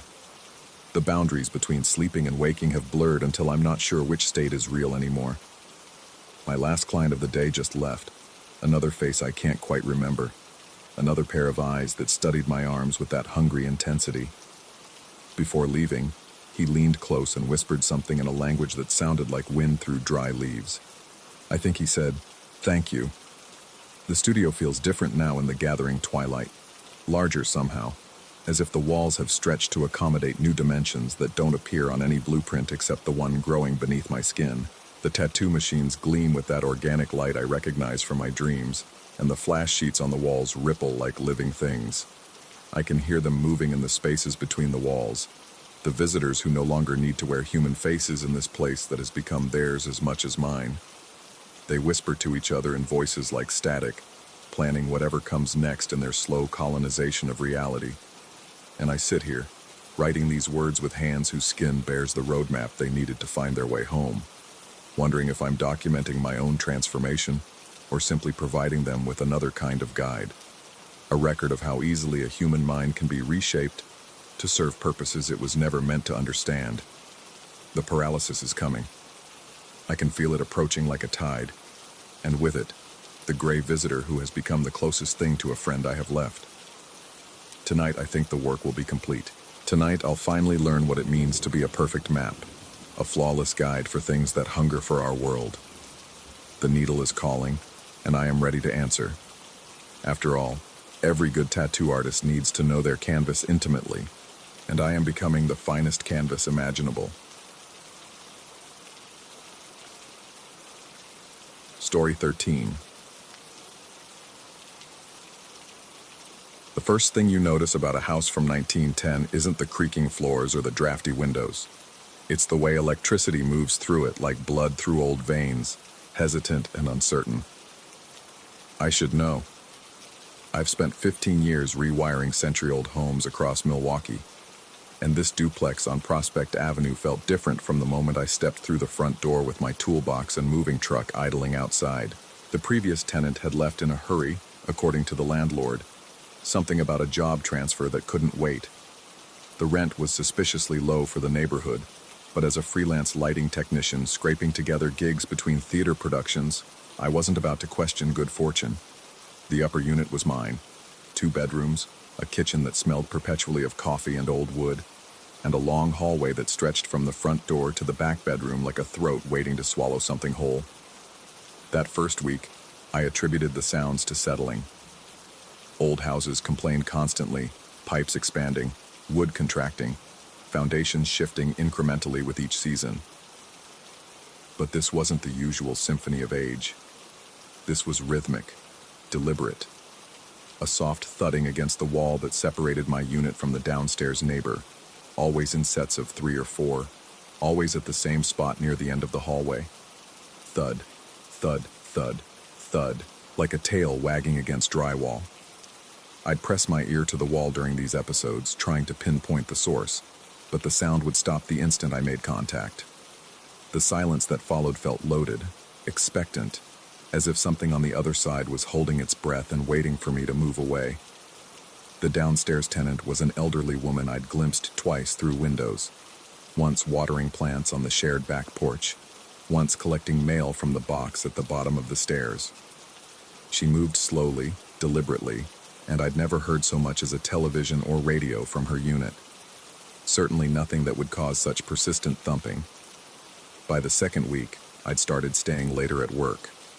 The Riverside Theater was mounting a revival of Macbeth, and the director had developed an obsession with achieving perfect atmospheric lighting for the witches' scenes. I found myself adjusting angles and testing color temperatures long after the rest of the crew had gone home, grateful for the excuse to delay my return to the duplex. There was something unsettling about arriving after dark, about the way the building seemed to lean into the shadows cast by the streetlights. But work couldn't last forever, and eventually I'd find myself climbing the wooden stairs to my front door sometime between 11 and midnight, keys jingling in the lock. That's when I started noticing the light. Not all at once. It was too subtle for that. First, I'd catch a glimpse of something golden in my peripheral vision as I fumbled with the locks, a warm glow that seemed to dart along the walls just outside the range of direct sight. When I'd turn my head to look, nothing would be there except the familiar hallway stretching toward the back of the house, lit only by the single ceiling fixture I'd left on near the kitchen. The glow became more frequent over the following nights. I'd see it reflected in the glass of the front door as I approached, in the black windows of the neighboring houses, even sometimes in the chrome of my car's side mirror as I pulled into the narrow driveway. Always golden, always moving with purpose, always gone when I tried to focus on it directly. I began documenting the pattern obsessively. Arrival times, light positions, duration of sightings. My notebook filled with timestamps and sketches, crude diagrams of the hallway with arrows indicating the direction of movement I'd glimpsed. The data revealed what my increasingly frayed nerves had already suspected. The phenomena only occurred when I returned home after midnight. Earlier arrivals yielded nothing unusual. No sounds through the walls, no golden reflections, no sense of being watched by invisible eyes. The third week brought the renovation project. I'd decided to upgrade the electrical outlets in the hallway, both for practical reasons and because working with my hands had always helped calm my mind when anxiety crept in. The previous tenant had obviously been a smoker. Years of nicotine had stained the baseboards a sickly yellow that hadn't been visible under the previous coat of paint. I'd removed nearly 6 feet of trim when my crowbar caught on something that shouldn't have been there. Behind the baseboard, wedged into a gap between the wall studs, was a leather dog collar. The material was old but well preserved, dark brown with brass hardware that had developed a green patina. The nameplate was still legible despite the tarnish. Baxter, engraved in simple block letters. Below the name, in smaller text that required me to hold the collar up to the light to read, "Keep watch." The collar felt warm in my hands, though that could have been my imagination. The leather had the soft, worn texture of something that had been handled regularly, loved thoroughly. I found myself running my thumb along the brass nameplate, wondering about the dog who had worn it, about why someone had hidden it behind a baseboard instead of keeping it as a memento or disposing of it properly. That night, I returned home at 11:47 p.m. according to my phone's timestamp. I'd made a conscious effort to arrive before midnight, curious whether the timing was truly significant or if I'd been drawing connections where none existed. The building was dark, the hallway silent. I unlocked my door, switched on the overhead light, and made it halfway to the kitchen before stopping short. Every light in the hallway was on, not just the ceiling fixture I'd activated, every single bulb. The overhead track lighting I'd installed the previous month, the accent lights I'd wired into the walls, even the small LED strips I'd added under the baseboards as a design experiment. The hallway glowed with warm, golden illumination, bright enough to read by, bright enough to guide someone home from the darkest night. I stood frozen in the kitchen doorway, trying to remember whether I'd touched any switches other than the main overhead. The memory refused to come into focus. Had I flipped them unconsciously? Was there some electrical fault causing multiple circuits to activate simultaneously? But even as I grasped for rational explanations, I could feel the truth settling into my bones like cold water. Something had turned on those lights. Something that wanted me to see clearly, to find my way safely through the darkness. The collar sat on my kitchen table where I'd left it after finding it behind the baseboard. In the enhanced illumination of the fully lit hallway, the brass nameplate seemed to gleam with its own inner light. Keep watch. The words took on new meaning as I stared at them. No longer a simple instruction to a pet, but a promise. A covenant between a loyal guardian and the territory it was meant to protect. Over the next several nights, I conducted what could only be called experiments. I varied my arrival times, sometimes returning at 9 p.m., sometimes at 1 a.m., occasionally not coming home until dawn. The pattern held with disturbing consistency. Any arrival after midnight would be greeted by the hallway's full illumination, as if some invisible presence was monitoring my schedule and preparing accordingly. The sounds through the wall became more pronounced during this period. The rhythmic thumping occurred nightly now, always beginning within minutes of my arrival, always from the same location. I'd press my ear to the wall and listen to what sounded unmistakably like an animal's tail beating against the surface. Not frantically or aggressively, but with the steady enthusiasm of a pet greeting its returning owner. I tried knocking back once, a simple pattern of 3 taps against the wall. The response was immediate, 3 answering thumps, followed by what I could only describe as the sound of paws padding across a hardwood floor. But when I went outside and looked up at the downstairs windows, they remained dark and quiet. Whatever was making those sounds existed in a space between the walls, in the architectural memory of the building itself. The notebook I'd started keeping grew thick with observations. I documented temperature fluctuations. The hallway consistently measured 3 degrees warmer than the rest of the apartment after the lights came on. Electromagnetic readings. My multimeter detected unusual spikes near the baseboard where I'd found the collar, and what I began thinking of as presence intensity, my entirely subjective assessment of how strongly I felt watched on any given night. The watching was constant now, not malevolent, but persistent, attentive. I'd catch glimpses of golden movement in my peripheral vision while cooking dinner, while reading in bed, while shaving in the bathroom mirror. Always just outside the edge of direct perception, always suggestive of something 4-legged and alert moving through spaces that should have been empty. My sleep became fractured, interrupted by dreams where I walked through the hallway and found it extended infinitely in both directions, lined with doors that opened onto memories I didn't recognize.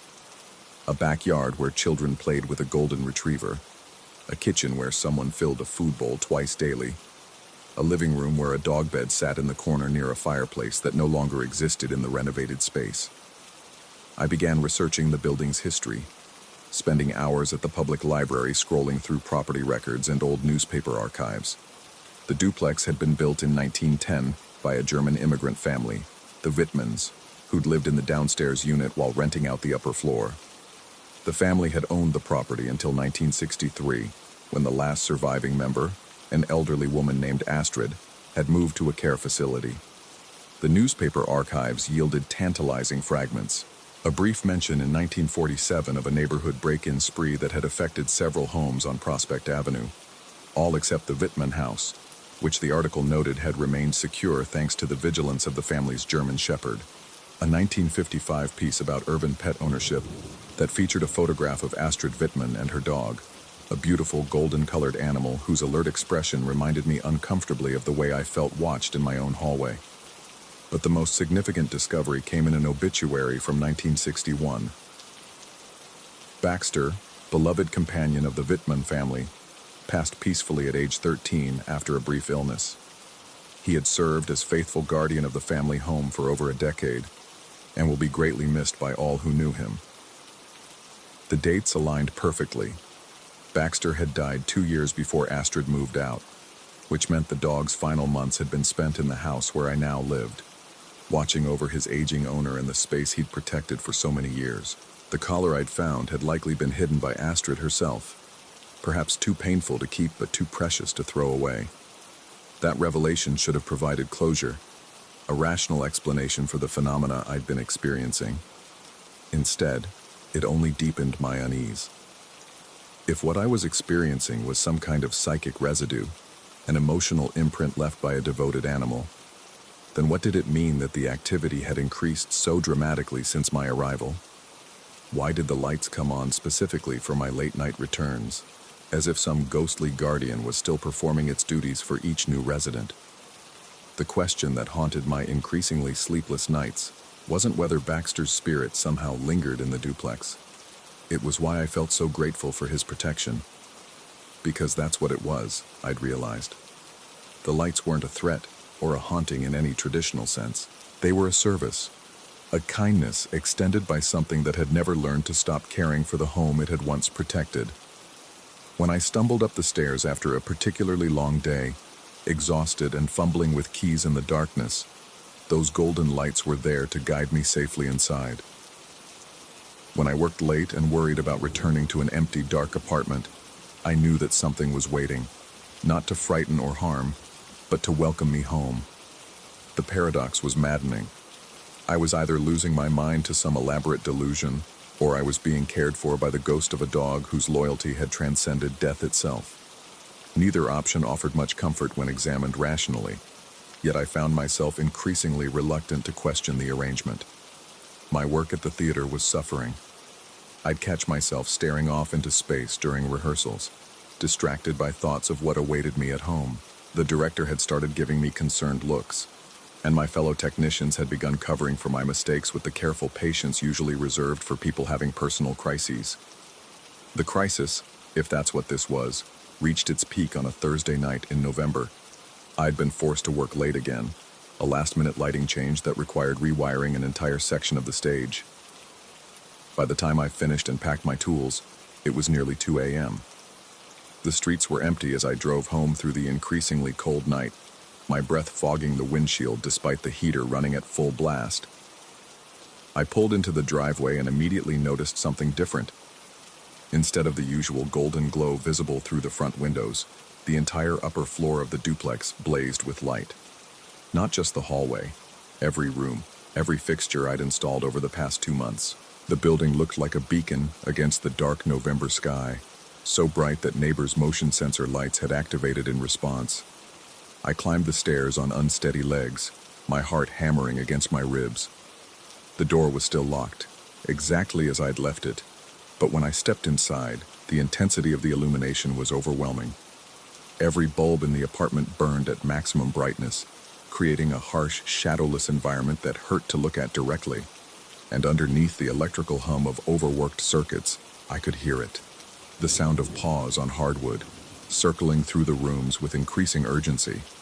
Not the content tail-thumping I'd grown accustomed to, but the anxious pacing of an animal that sensed danger, that was trying to communicate something important to an obtuse human who couldn't understand the warning.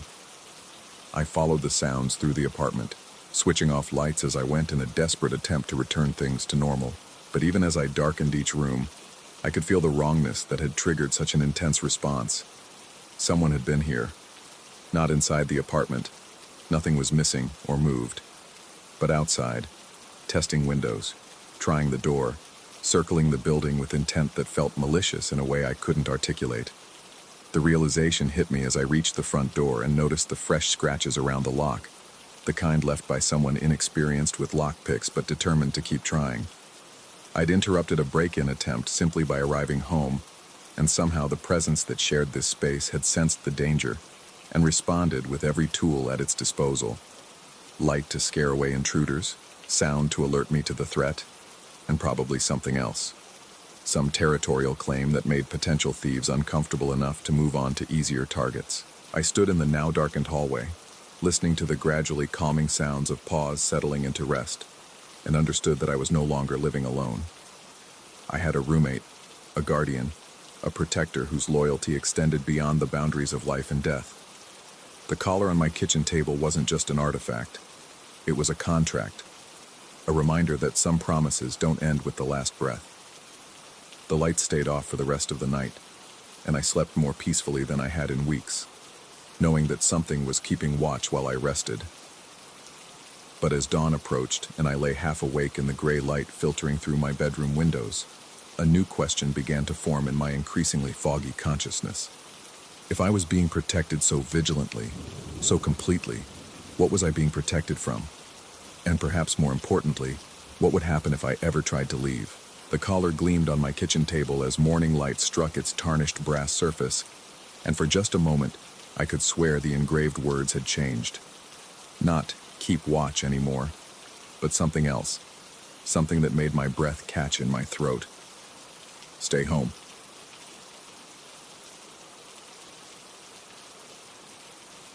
Story 14.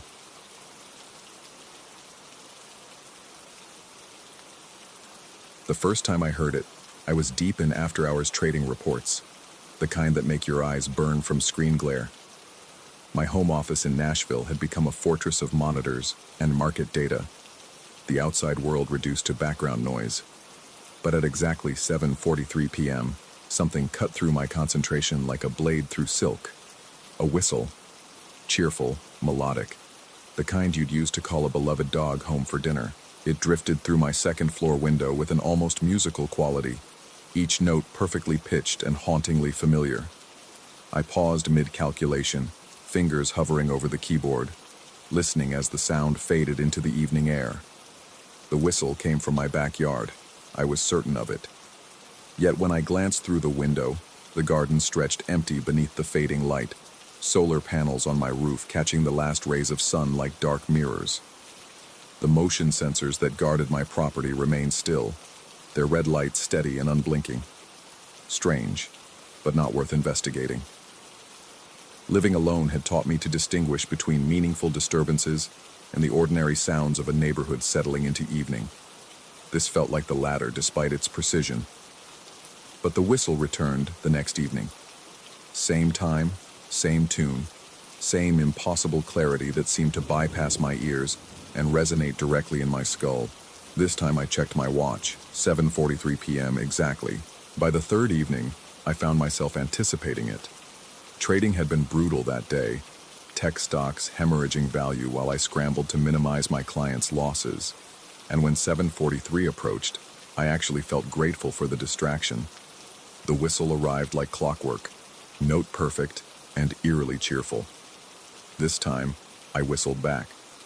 The response was immediate and terrifying. My own whistle, the same tune, the same rhythm, echoed back from the garden, but transformed. The sound carried an almost metallic quality that made my windows vibrate in their frames. The glass in my water cup hummed with harmonic resonance, creating tiny ripples that caught the light like disturbed mercury. I stumbled backward from the window, heart hammering against my ribs. The return whistle hadn't come from human lips. It possessed a mechanical precision, a frequency that felt wrong in ways I couldn't articulate. Yet beneath the metallic distortion, I recognized my own musical signature, my own unconscious imperfections in timing and pitch. The next evening, I positioned myself at the window well before 7:43. My phone was ready to record, though some instinct warned me that whatever haunted my backyard wouldn't be captured by technology.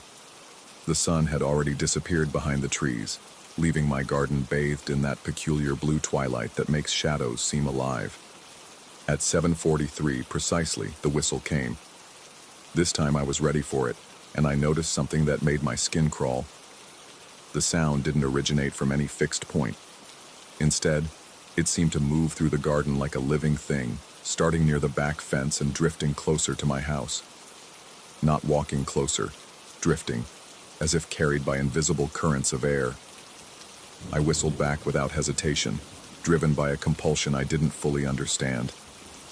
Again, my tune returned, transformed, metallic and resonant, but now I could pinpoint its location. Directly below my window, perhaps 15 feet from the house. When I looked down, the grass showed signs of disturbance. Not footprints, something far more unsettling. The lawn bore spiral patterns, as if something had moved in tight circles, pressing the grass into mathematically precise curves that caught the reflected light from my solar panels.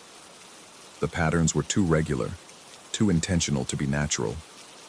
But my motion sensors remained dormant.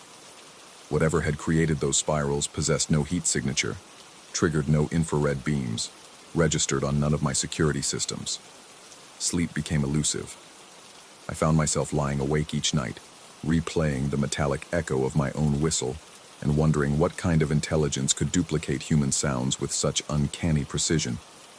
During the day, I caught myself staring at the spiral patterns in my grass, watching them slowly straighten as the blades recovered from whatever had bent them. The stock market provided no refuge. Numbers that once held meaning began to blur together, and I made several costly errors that my clients thankfully never discovered. My concentration fractured each time I glanced at the clock and saw it approaching 7:43. A week into this routine, I decided to investigate more actively. I positioned myself outside before the appointed time, standing on my back patio with a clear view of the entire garden. The evening air felt thick and expectant, as if the atmosphere itself was holding its breath. At 7:43, the whistle came from directly behind me. I spun around, pulse hammering, but found nothing except my own house rising into the darkening sky. The sound had originated from the area near my back door, yet I had been standing mere feet away. No one could have approached without my knowledge. When I whistled back, the metallic response came from the center of my garden, exactly where I had been looking when the original whistle sounded behind me. This time, The cold that accompanied the sound was so intense that my breath formed visible clouds despite the warm September evening. The solar panels on my roof began to fog with condensation, their surfaces clouding over like eyes closing against the light.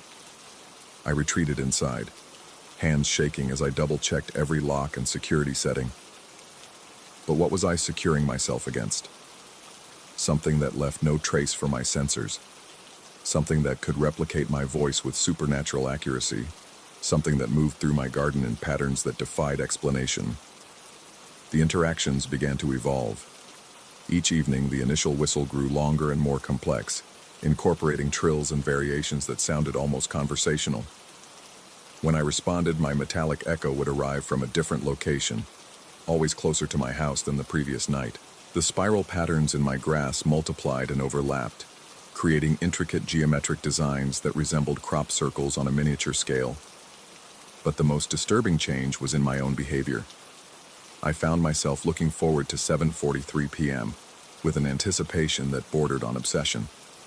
The whistle had become the highlight of my day, the one moment when the crushing routine of market analysis and financial projections gave way to something genuinely mysterious.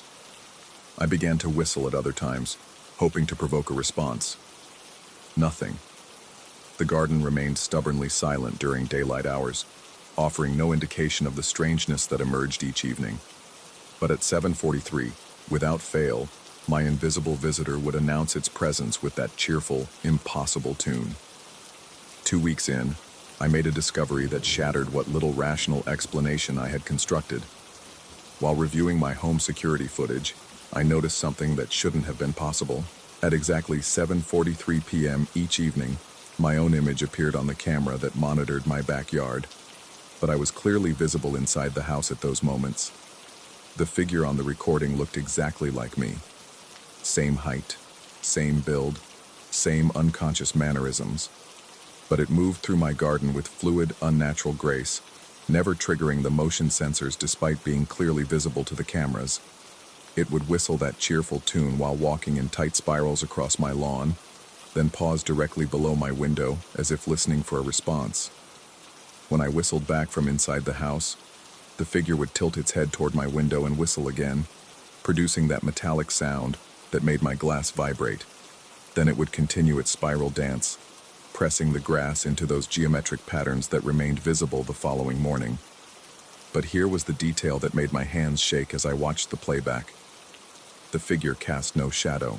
Even in the infrared spectrum, it appeared as a normal human form, yet the ground showed no corresponding dark patch, no indication that this shape blocked light from any source. I watched this recording dozens of times, searching for signs of digital manipulation or equipment malfunction. The timestamp matched my memories perfectly.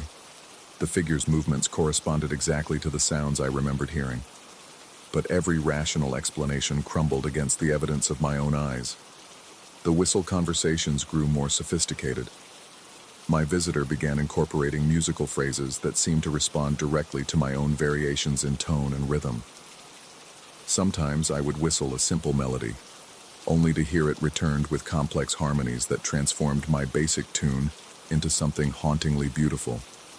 The metallic quality never disappeared, but it began to feel less threatening and more communicative. I started a journal documenting each evening's exchange. The patterns emerged gradually. My visitor seemed to prefer minor keys, would always repeat ascending notes twice, and showed particular interest when I incorporated silence into my melodies. These preferences felt deliberate, intelligent, as if I was engaged in a genuine dialogue with something that communicated primarily through music. But the physical effects grew more pronounced. The cold that accompanied each response now penetrated the walls of my house, turning my office into a refrigerator for several minutes after each exchange. My solar panels fogged so completely that they became useless for days at a time, their surfaces clouded with a condensation that refused to evaporate even under direct sunlight. The spiral patterns in my grass began to appear in other locations around my property. My driveway showed faint impressions of the same geometric designs. The flowers in my front yard started growing in spiraling arrangements, as if something was influencing their natural development. Even the dust on my car seemed to settle in those same mathematical curves. 3 weeks after the first whistle, I made a decision that would haunt me for months to come. Instead of responding from inside my house, I would meet my visitor face to face in the garden. At 7:42 p.m., I positioned myself in the center of my backyard, standing directly in the middle of the largest spiral pattern. The evening air felt electric with anticipation, and the solar panels on my roof were already beginning to show the first signs of condensation despite the clear sky. At 7:43 exactly, the whistle came from all directions at once, not echoing, originating simultaneously from every point in my garden, as if the air itself was producing the sound. The melody was more complex than ever before, incorporating themes from all of our previous exchanges, while adding new variations that made my bones ache with their beauty. I whistled back, pouring every ounce of musical knowledge I possessed into my response.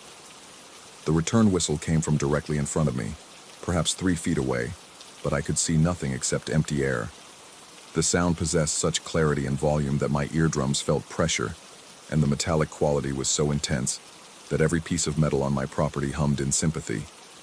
Then I felt breath on my face. Not wind, breath. Warm, human, carrying the faint scent of something floral, yet indefinably alien.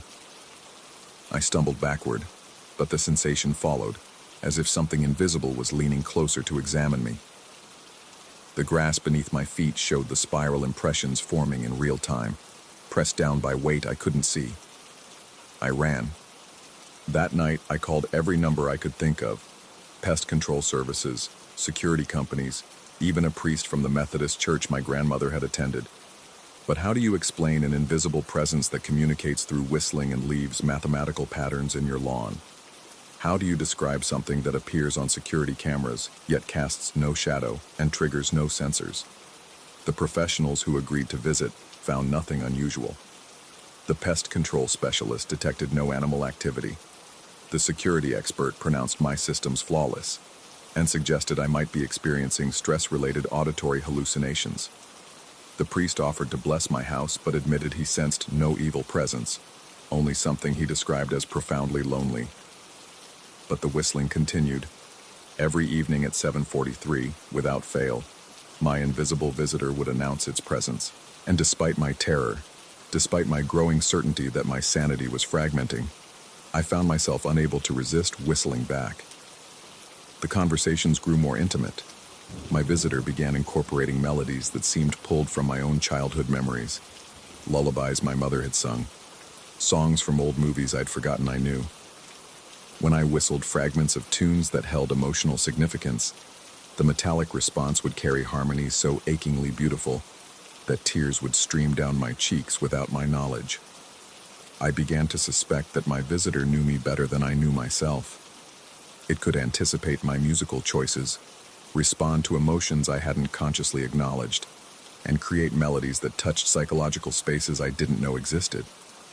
This wasn't just communication. It was communion with something that understood the deepest parts of my psyche. The isolation of working from home took on new dimensions. Days passed without human contact, and the evening whistling became my only social interaction. I found myself preparing for these encounters, practicing melodies during the day, and imagining how my invisible companion might respond. The line between anticipation and obsession dissolved entirely. My work suffered catastrophically. Clients began calling to express concern about my recent trading decisions, but their voices seemed to come from an impossibly distant world. The market data that had once commanded my complete attention felt trivial compared to the mystery that lived in my backyard. Numbers became meaningless symbols, while I obsessed over musical intervals and harmonic progressions. 1 month after the first whistle, I discovered evidence that shattered my last grip on rational explanation. While reviewing weeks of security footage in search of patterns I might have missed, I found something that made my blood turn to ice water in my veins. On several recordings, I could see myself in the garden, but not the version of me that appeared at 7:43. This was clearly the real me, visible during daylight hours, working in the garden or checking my mail. But in every single recording, regardless of the time of day or weather conditions, my shadow formed the same spiral pattern that appeared in my grass each evening. My shadow, cast by ordinary sunlight, twisted into those geometric designs even when I stood perfectly still. The effect was subtle but undeniable once I knew to look for it. Whatever was happening to me at 7:43 p.m. was influencing my physical existence at all hours of the day. I began to document other anomalies. My reflection in mirrors showed the same spiral distortions around the edges, barely perceptible unless scrutinized carefully. The dust that collected on my furniture arranged itself in those same mathematical patterns. Even my handwriting had begun to incorporate subtle curves that resembled the designs appearing in my lawn. The whistling was changing me on a fundamental level, altering my physical presence in ways I couldn't understand or control. But the most terrifying realization was that I no longer wanted it to stop. The isolation, the mystery, the nightly musical communion, it had become more essential to my existence than food or sleep. 6 weeks in, my visitor began to vary the timing. Sometimes the whistle would come at 7:41, sometimes 7:45. The variations seemed random until I realized they corresponded to my own emotional state. On days when I felt particularly lonely, the whistle would arrive early. When I was distracted by work or practical concerns, it would come late, as if patiently waiting for my full attention. This responsiveness confirmed what I had suspected but feared to acknowledge. My invisible companion was somehow aware of my internal state, monitoring my emotions with supernatural precision. It knew when I needed comfort, when I craved stimulation, when I was ready for more complex musical challenges. The spiral patterns in my garden evolved into intricate mandalas that required aerial photography to appreciate fully. I began taking drone footage of my property, documenting the mathematical beauty that bloomed nightly in my grass. The designs were becoming more sophisticated, incorporating elements that resembled Celtic knots, fractal geometries, and architectural blueprints. But when I showed these images to friends and colleagues, they saw nothing unusual. The spirals that dominated my vision registered as ordinary lawn patterns to everyone else. Either my perception had become so distorted that I was hallucinating elaborate geometric designs, or something was selectively revealing itself only to me. The boundary between reality and delusion became impossible to define. My security cameras captured the spirals clearly, yet human observers remained oblivious. I could feel breath on my face during our nightly encounters, yet infrared sensors detected no heat signatures. The metallic whistling made my windows vibrate, yet audio recordings captured only ordinary ambient sound. 2 months after the first whistle, I made a discovery that forced me to question everything I thought I knew about my situation. While examining the earliest security footage, I noticed something that had escaped my attention during weeks of obsessive review. The figure that appeared in my garden at 7:43, the one that looked exactly like me but cast no shadow, had been present in the recordings from the very first night, not whistling, not creating spiral patterns, but there nonetheless. A silent observer standing motionless at the edge of my property, watching my house with patient attention, which meant that whatever was haunting my garden had been studying me for far longer than I had realized. The whistling wasn't the beginning of our relationship. It was simply the moment my visitor decided to announce its presence. I scrolled backward through months of archived footage, searching for the first appearance of my doppelganger. The figure appeared intermittently, always at the edge of the frame, always perfectly still. Sometimes it would be visible for hours, standing like a sentinel in my backyard. Other times it would appear for mere minutes before vanishing between camera sweeps. But in every single recording, regardless of when the figure appeared, my house showed signs of the same physical anomalies that now dominated my existence. Solar panels fogged with inexplicable condensation, grass pressed into spiral patterns, metal objects throughout my property humming with harmonic resonance. The haunting hadn't begun 2 months ago. It had been building for possibly years, growing stronger and more pronounced until it finally reached the threshold where I could no longer ignore its presence. The whistling conversations weren't the start of something new. They were the culmination of a relationship that had been developing in the shadows of my consciousness. That night, when 7:43 approached, I positioned myself in the garden one final time. But instead of waiting for the whistle, I spoke directly to the empty air around me. "I know you've been watching me," I said to the darkness. I know you've been here much longer than I realized. What do you want from me? At 7:43 exactly, the whistle came as always. But this time, the metallic response to my reply carried something new, a harmonic that sounded almost like laughter. Not mocking or cruel, but genuinely amused, as if my visitor found my questions endearingly naive. The spiral patterns that appeared in my grass that night formed a perfect circle around where I stood, with smaller spirals radiating outward like the hands of a clock. When I photographed the design from my upstairs window, I realized it resembled a sundial, with my own position marking the center point where all the lines converged. I was the focal point of whatever was happening in my garden. Not a victim or an observer, but an active participant in something far more complex than a simple haunting. The question wasn't what my visitor wanted from me. It was what we were creating together through our nightly musical communion. The realization should have been terrifying. Instead, it filled me with a profound sense of purpose that I hadn't experienced since childhood. My isolation was no longer empty solitude. It was preparation for something important, something that required complete focus and dedication. I stopped fighting the mystery and embraced it fully. My work became irrelevant. My social connections, unnecessary distractions from the real business of learning to communicate with something that existed beyond ordinary human perception. The whistling conversations were teaching me a new language, one based on pure emotion and mathematical precision rather than words and concepts. 3 months after the first whistle, I finally understood what was happening to me. I wasn't being haunted. I was being prepared, trained, gradually altered through nightly exposure to frequencies and patterns that human consciousness wasn't naturally equipped to process. The spiral designs weren't random decorations. They were instructions, blueprints for a transformation I couldn't have imagined when this all began. But understanding brought no relief, only deeper questions. Prepared for what? Transformed into what? And most importantly, was the process something I could stop even if I wanted to? As I write this account, it's 7:42 p.m. on a cold October evening. In 1 minute, my visitor will announce its presence with that familiar, cheerful whistle. I'll respond as I always do, and the conversation will continue to evolve in ways I can't predict or control. The spiral patterns in my garden have grown so elaborate that they're visible from satellite imagery. My shadow twists into impossible geometries regardless of the light source.